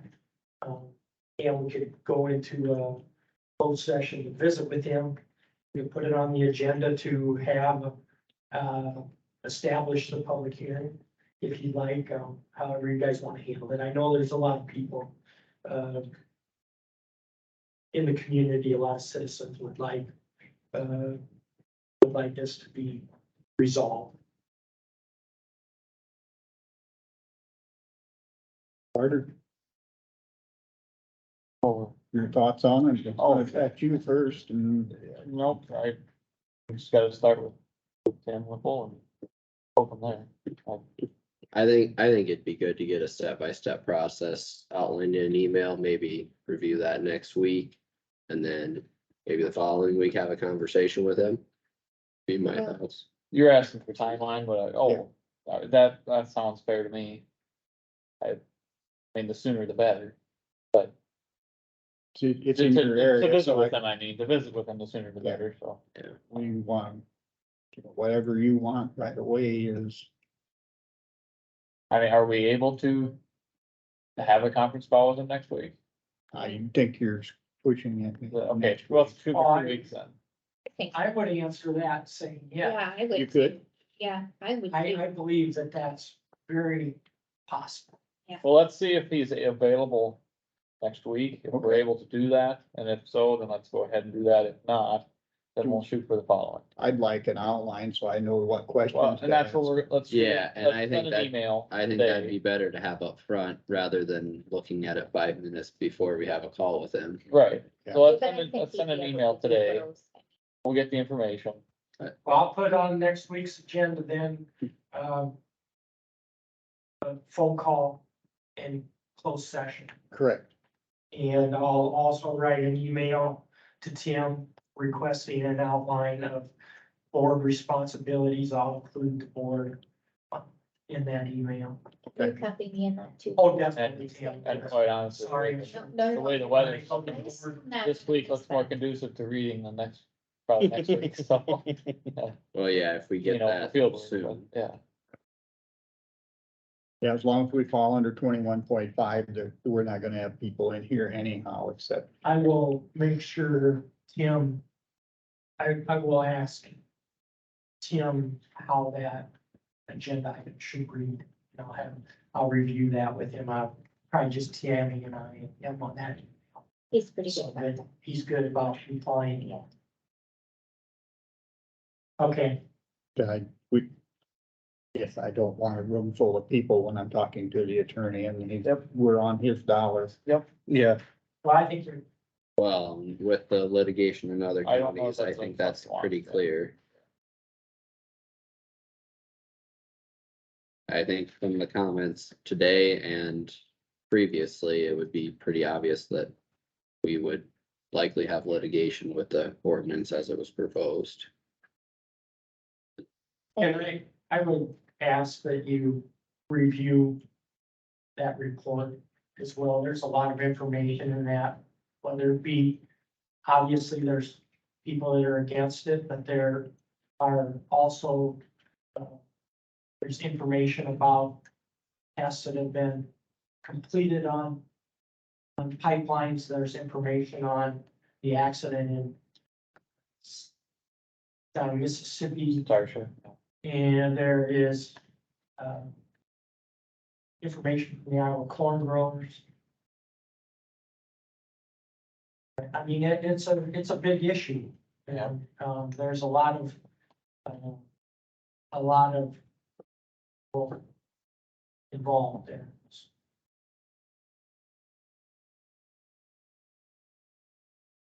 Sounds good to me, move forward there, so, Okay, thank you for working on that. oh, you're welcome. Yeah. The bridge in Irvington is scheduled to be repaired now Wednesday. We were just called today, this morning, in fact, on Friday before I came up here.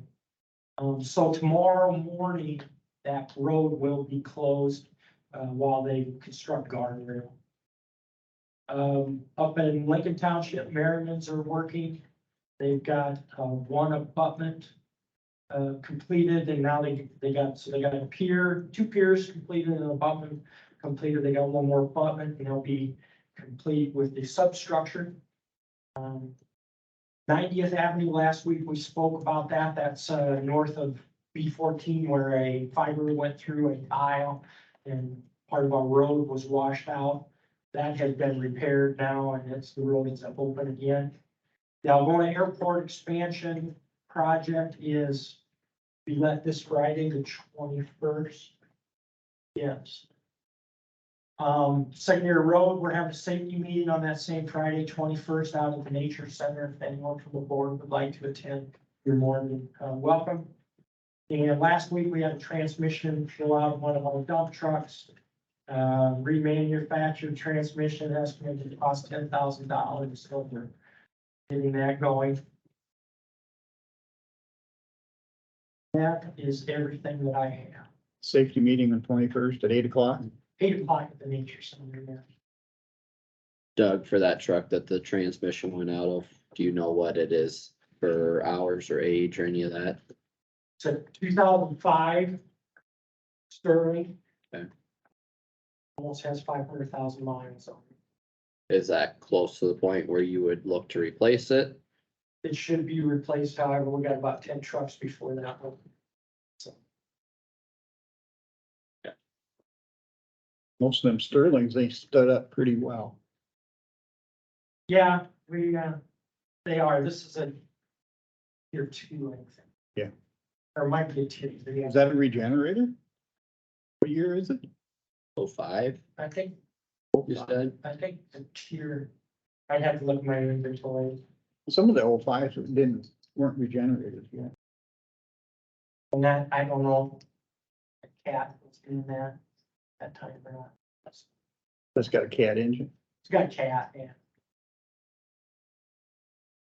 That's all that I have. Thank you, Doug. All right, thanks. Yeah, thanks, Doug. Want to do a 5-minute I'll break take before we start a minute draining? break. Yes, please. Yes.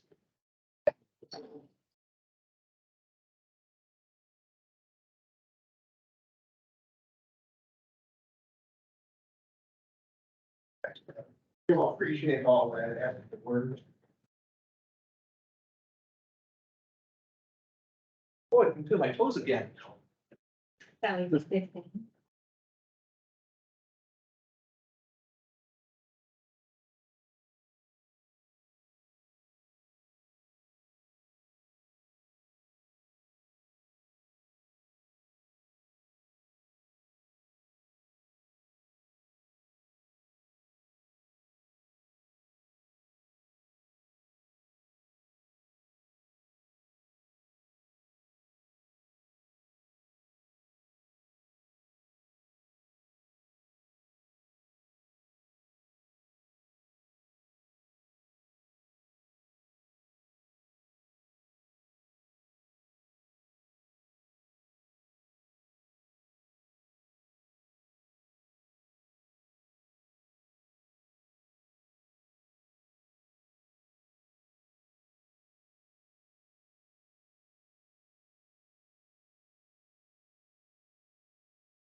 Morning, everyone.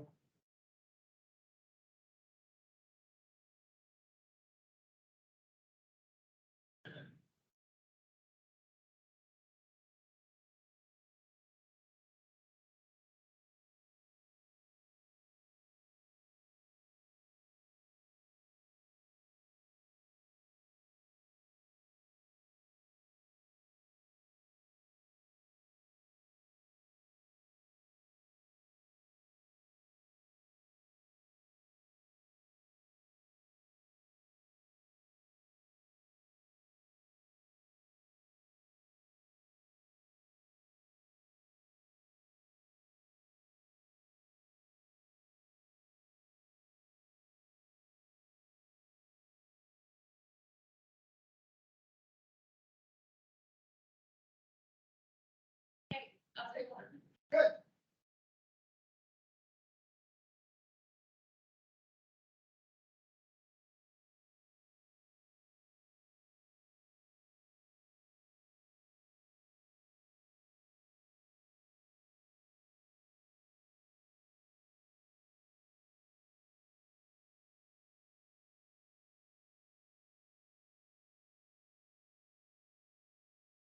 Don't get used to sitting there now.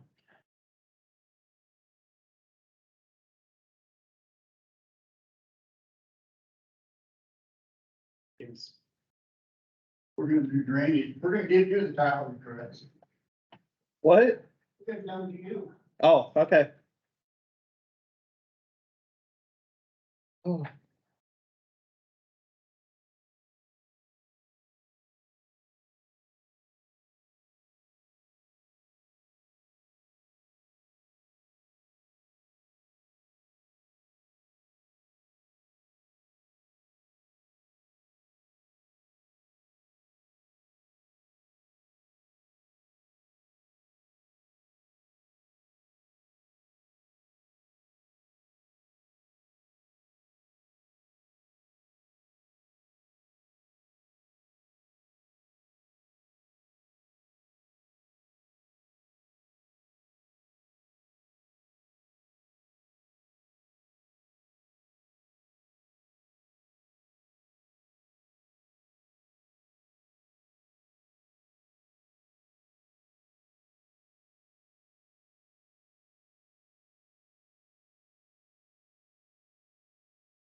Not ready to sit down yet. I hear you. Looks like you got quite a few requests coming anyway. Yeah, there's a few beaver dams and there's I think I've seen all of them except one. Tile that- broken. Tile broke by Whittemore. One down kind of south and east of West Bend. Yeah. Yeah, I had quite a few phone calls. And then there was one guy, went out and looked at the tile. Wasn't county. Thought it was. Oh, it was private. Yeah, so I noticed on one of them that there is tile broken near the railroad. Yeah. Yep. How do you deal with that? Because isn't that on, railroad property? No, it's right of It's way. just, it's near the road, it's just Okay. location description. Yeah, Yeah. That's, that's the depends. one that Roman's on West Bend, yeah. it depends on if it's in the right of way or not. If it's outside their right of way, then it's just similar to a Yeah. normal one. If it's actually within their right of way, then you have to deal with. Did you get what I said on your desk? Yes, Okay, alright, It says you're ready to be. okay. Yeah, I just didn't know how that would all work, because I know like you can't touch roads when it's on, railroad property. Things like that, so. You can't, you just gotta ask forgiveness and admission. That's one way.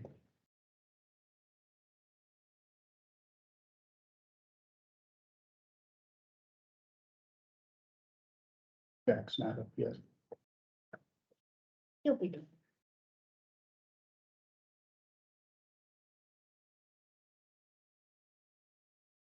Beavers causing. Jack don't have any requests, so we can hand the requests out. Yeah. Carter's getting antsy over there to look at his request. Good job, I would say. Those I beavers. already looked at them. Yeah. I know where all of them are. Yes, I know.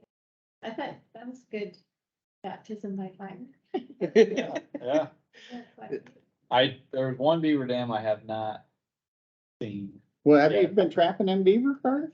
I have not been trapping beavers. You better get out. Do you know I- that your predecessor not only did I the know. request, but he trapped. He also trapped them, yeah. Yeah, he also. I know, trapped I them. got big shoes to fill, I know, Yeah. but, Yeah, those beavers surf like something. Yeah.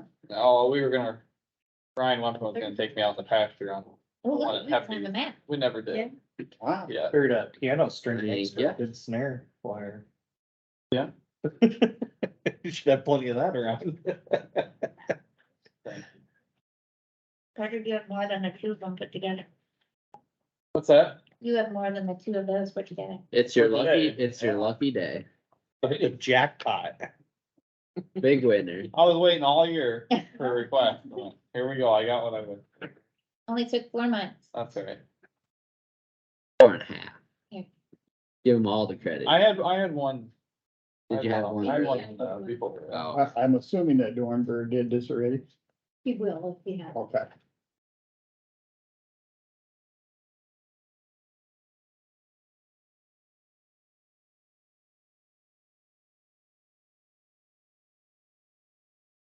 Are we waiting, gonna wait Make for sure Jack he to did. come up for? I don't know, we could, you wanna read off your request? Carter? Sure. they're all in the packet. Oh, It's yeah, not yeah. like Yeah. it's anything. Okay, you can See, I had requests for drainage district number 116, number 7, open ditch. Beaver dams were trapped and be removed. Actually, the beavers were trapped, dams need to be removed. For Al Lubenthal and Sherman, where's that? Sherman section 11. Northwest, part of section 11. Then I have a request from Norman Hintz, in section 24 of Sherman Township, District 68, number 8. And again, another beaver dam needs to be removed, and then another beaver dam that needs removing, and section 30. Vern Township, Drainage District 76, number 9, from Virginia Hefty.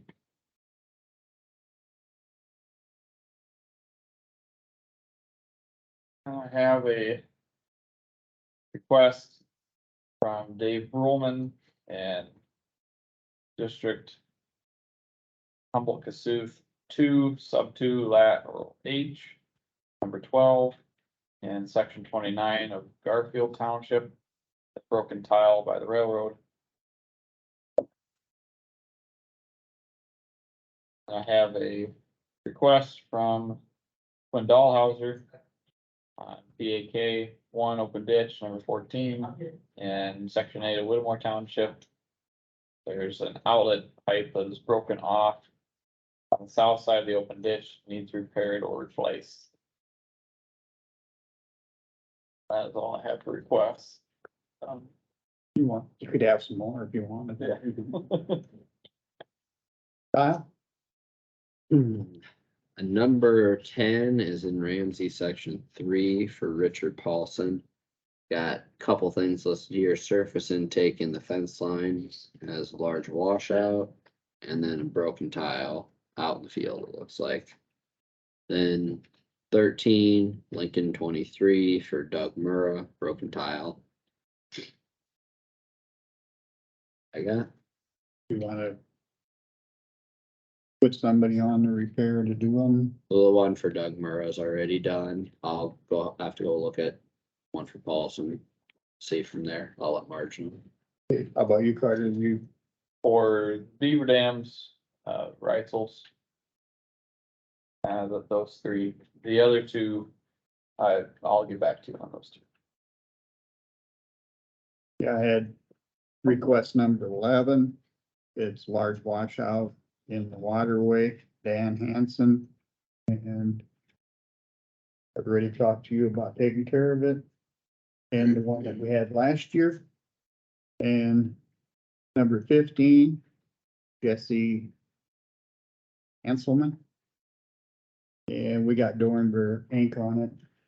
So that's in Burke Township. Section 34. So I have a motion for the supervisors to take care of their requests. So I'll second. I have a motion and a second on the floor. Any discussion? Hearing none, all those in favor, please say aye. I, Opposed? Motion carried. Anything, Marge, to do with drainage? More. Nathan, did you get a hold of Nathan Grimm now? Yeah, I heard. Okay, On DD4, before we settle that, we still had that issue with the bridge planks with that attorney that we, I'll go with the completion hearing. okay, but just so we don't forget it. Yeah, it's in. Okay. one for me or for you? I keep this, Yeah. You can keep Okay, it. okay. Thank you. Anything else for Marge? Thank you, Marge. oh, Marge, actually, one thing Jim Bonstetter from West Bend, Yes. did he contact you? Yes. Okay, the issue with, another landowner potentially draining water or desiring to drain water into a district that he potentially is not part of. Yeah, part of his land, I'm not sure of the actual location, I need to go look at it. and maybe talk to Purple Ding that's doing it, find out what they're doing, so I'm not sure what direction it's actually. Purple Lanes are doing it? Oh, okay, okay. So, need to figure that out. Anything else for Marge? You got your white copy signed first? Why didn't sign it on? No, I do not. You don't have them signed yet? Oh, Signed with the I was supposed to carbon sign it for you. Signed, sealed, and Give me a delivered? minute. You just keep going. We're gonna have You can give them, discussion, you can give them March after the meeting. That's fine.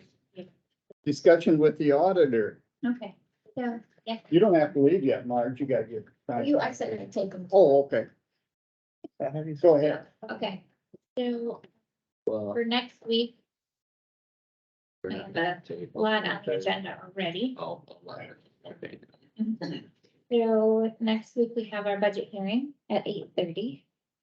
We have a discussion with B&W Brush Control, for codes for drainage.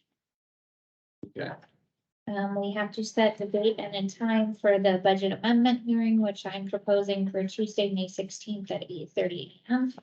So I'm hoping to get you some more information, on what needs amending. I'll email you, some stuff and then this coming week. We'll approve a 3-year contract with Cost Advisor Service for 2022 or 2023, 24, and 25. It's the thing we do every 3 years. Quarterly reports for auditor, recorder, sheriff, and veterans affairs. Will approve elected official compensation schedules by resolution. And adopt a resolution for the budget if approved. Then, of course, the budget hearing itself. And that's everything I have on the agenda so far for next week.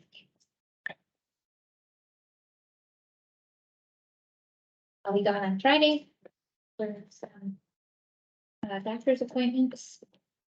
I'm asking you guys if you'll all be available to attend the department head meeting on May 4th. I have talked to, a couple supervisors that want to talk to the department heads about courthouse hours. And the possibility of maybe changing some courthouse hours, On May 4th, May 4th. what time? It starts at 9 o'clock. Thursday, May 4th. Yep, and I'll put it on your calendars. Also. But if you would, be able to be there, as the full board, I'll make sure it's on the agenda for that week as well. I know our board member or two, would like to see the courthouse hours changed. And possibly, the elimination of a paid lunch hour. And that's just something they want to talk to the department heads about, so. If you want to be thinking about that a little bit. We did have a conversation with a payroll attorney regarding payments. The payroll attorney, we sent him a copy of the contract with the city of Algona as requested. And the payroll attorney agreed that that didn't make any changes in his opinion. If anything, it solidified his opinion even more because it did not break out anything at all about sick leave, vacation leave, or anything. So in his opinion, that's not a road that we probably want to go down.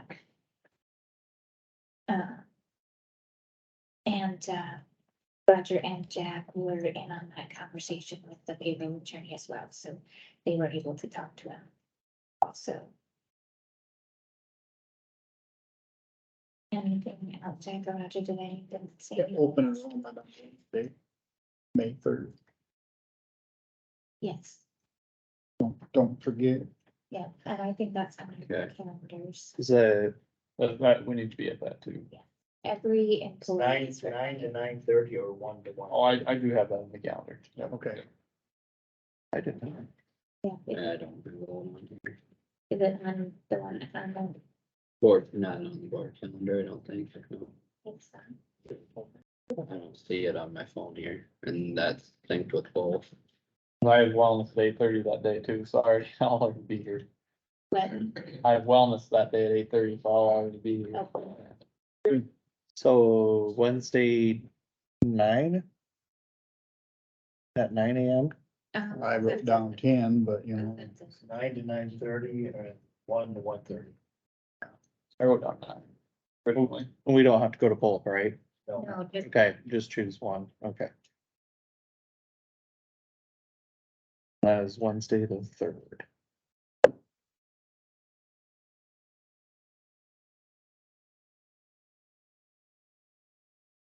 Tuesday, Jack and I get to go at 5 o'clock. it is on the board calendar, It is? May 3rd. Next Tuesday at 5 o'clock with old people.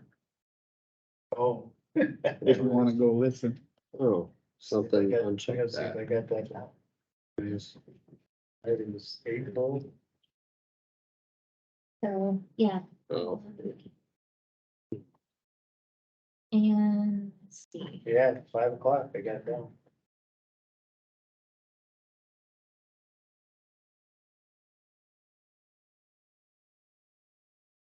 I think that's all I have.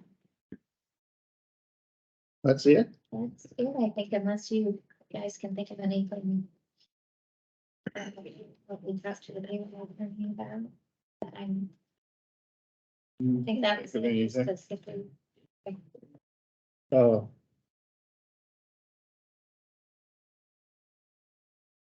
Never mind. Jackie, think of anything else we talked about?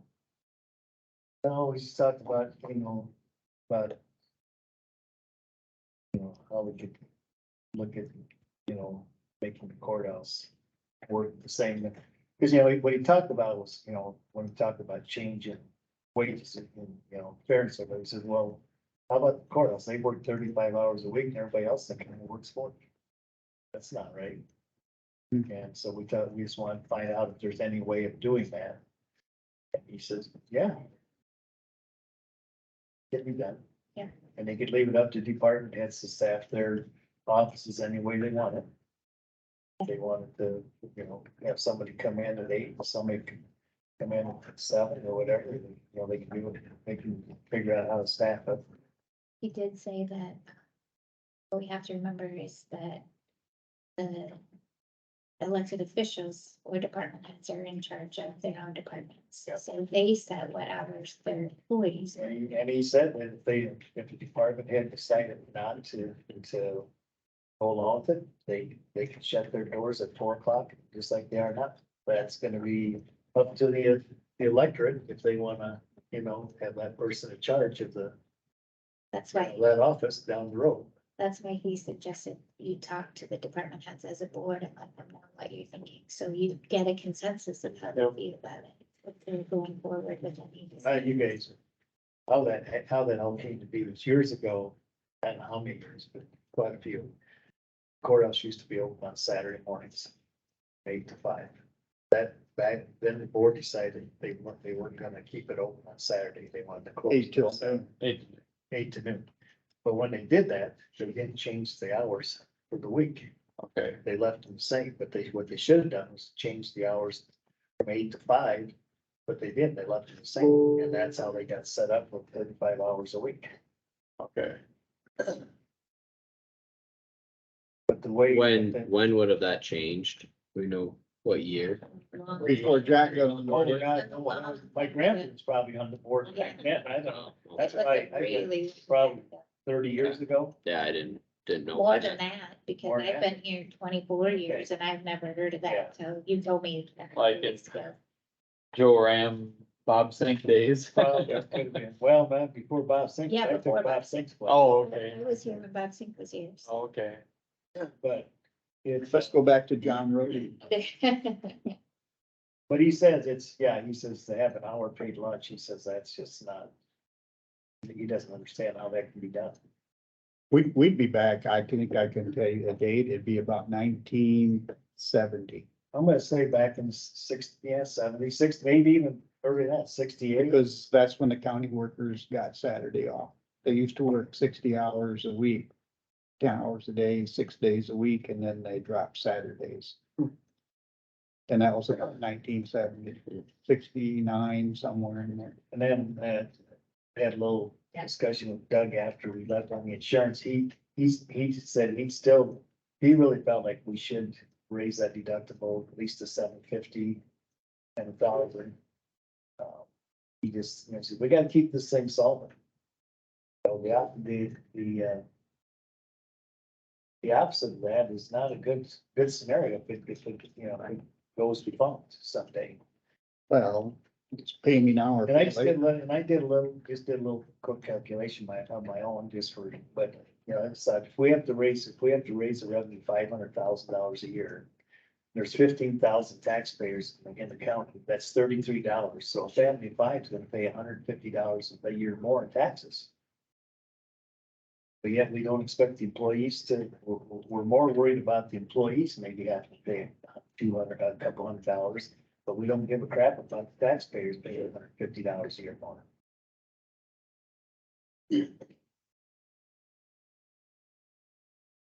We care about it, we just wanna make sure our employees have enough notice and are aware of I what's. understand that. I understand. Too. I don't know that that's a But it's real more apples important to we apples keep, it's comparison. more important we keep this program solved.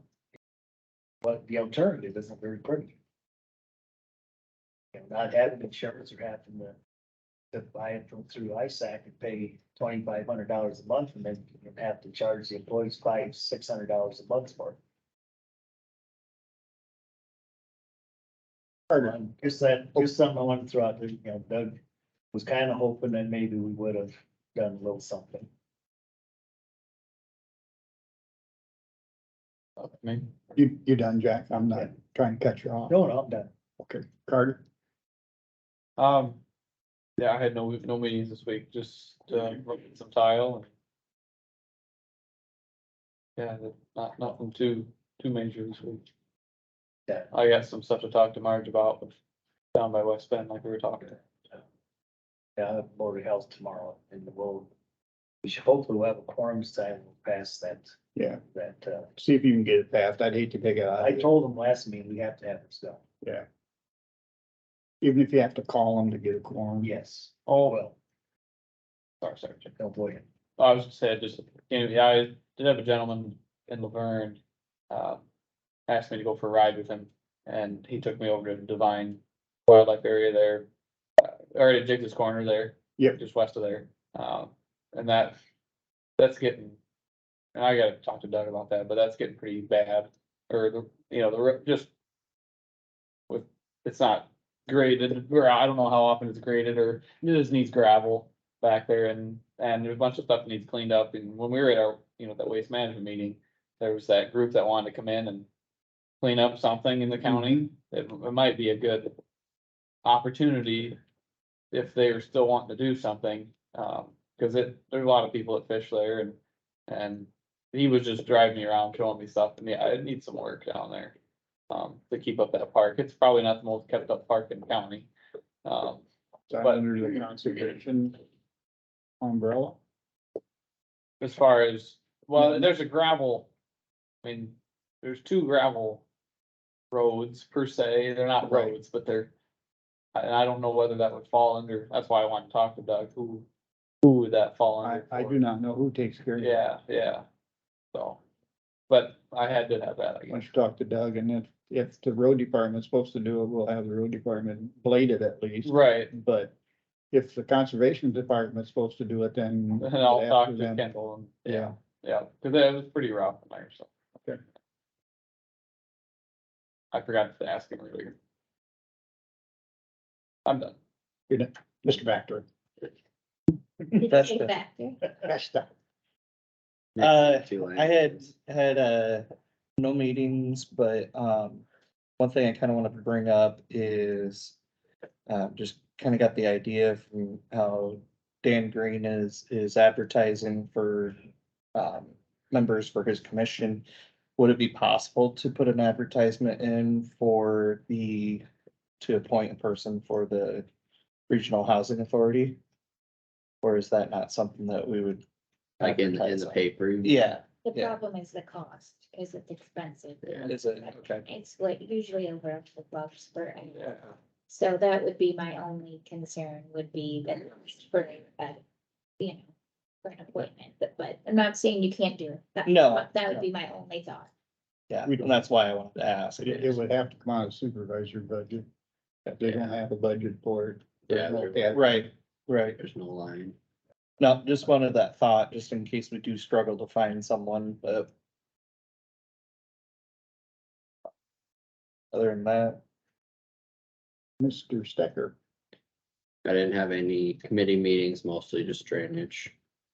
Pipeline stuff. Had a Region 2 DOT policy meeting last Wednesday. So far in the last, I think it was 5 years, they spent $102,561,000 in roads in Region 2. Highway 3 is gonna get cold in place this summer. Highway 69, they're gonna do an overlay over the bridge that hasn't been rebuilt.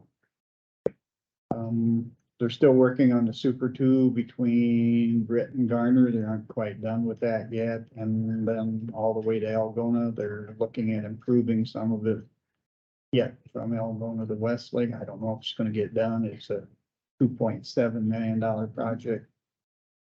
So you might have more road construction this summer. Well, what they did in by Wesley is really nice, and I was a pain, but when I had to drive it, but it is very, very nice. It was worth it. Yeah. No, I like the idea of the Super 2. It makes a nice road. And it'll be good when they get it done all the way to Spencer. That's in the 5-year work plan, but we're running out of money again. Because everything's costing more, not only the same as what we have in the county, the state has the same problems. Yeah, Costs more money to do everything than it did a year ago. What exactly is the super two? an alternating passing lane, so you still have your two lanes, Turn But- lanes, passing yeah, and turn. lanes. and turn lanes And too, turn but the, Okay. yeah, it's. One side will get a It's not a second 4-lane lane for, highway, it's but not, it's You have not four sections lane. of two on one Kind of like side. what they have by Ventura, you know, what they have Right. west of Ventura, they have that. where you Okay, can pass. kind of like what goes down to Fort Dodge too for Yeah, Yep. that Yep. passing Yeah, lane. Right. yeah. In Webster Yeah, County. okay. That's the other an side of Garner, alternating you have that passing lanes. double lane on the right side. Yep. For Okay. slow traffic, Yeah. that's I've just never heard it called that before. super two. Yeah, that's what they call That's it. what they Yeah. call it. Yeah, And then by Wesley, they have that. just means they got turning lane, or they got Passing slow lane. traffic lanes, Yeah. passing lanes and turning lanes. Yeah, that's helpful. It is. Yeah. And then we okayed a water trail down on a river.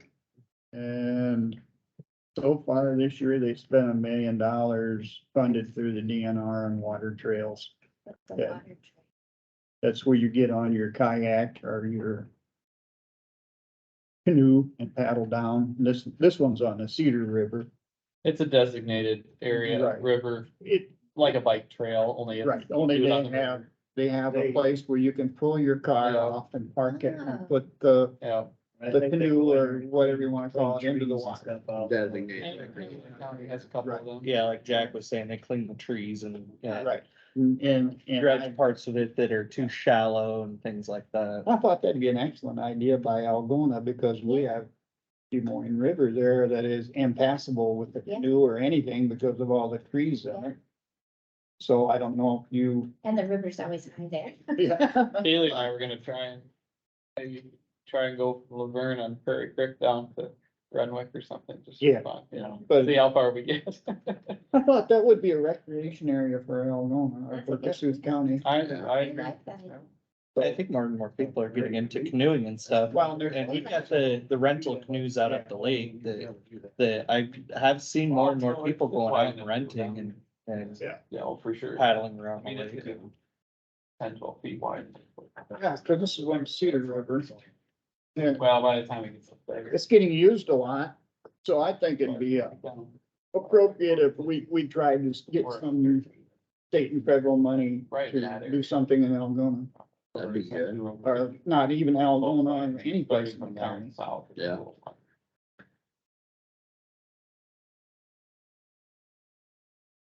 Oh, that's pretty extensive. Big parking areas Yeah, they make parking areas, it's kind of, and designated access to the river. They have some down by Webster City too on like yeah, they do. Briggs Woods area. Yep. Yeah. Do you wanna look at that? I thought it was kind of interesting how they made parking areas and made it really, really accessible. Well, and it looks like they're gonna even pave them, Yeah. the parking areas and stuff. That's pretty big. It's like down at. Where's this at? Down by Fort Dodge, there's that. It's Cedar Gravel. River, it goes through Charles. St. City. Anne's Square. Okay. That way. Yeah. And the DOT does this? No. Well, you do it through a grant, some of the Do it through- DOT does a little bit of it, and it's funded through the state I and see. federal grants, and When are they hoping to have that done? quite a bit of this is done. Is it really? Yeah, they're using most of that already. Wife and I have kayak, and I have to go take advantage of that. But we'd have a big job cleaning the Des Moines River. Yeah. A lot of sandbars, trees. Yeah, I don't think anybody would wanna be on that river right now as fast as that current is moving. No, well, they're all going fast right now. Yeah. Anything else come for the good of Kossuth County? If not, I would entertain a motion to adjourn. Motion by Plath, second by Second. Carter. All those in favor, please say aye. Opposed? Motion carried. 11 o'clock on the dot. We're good.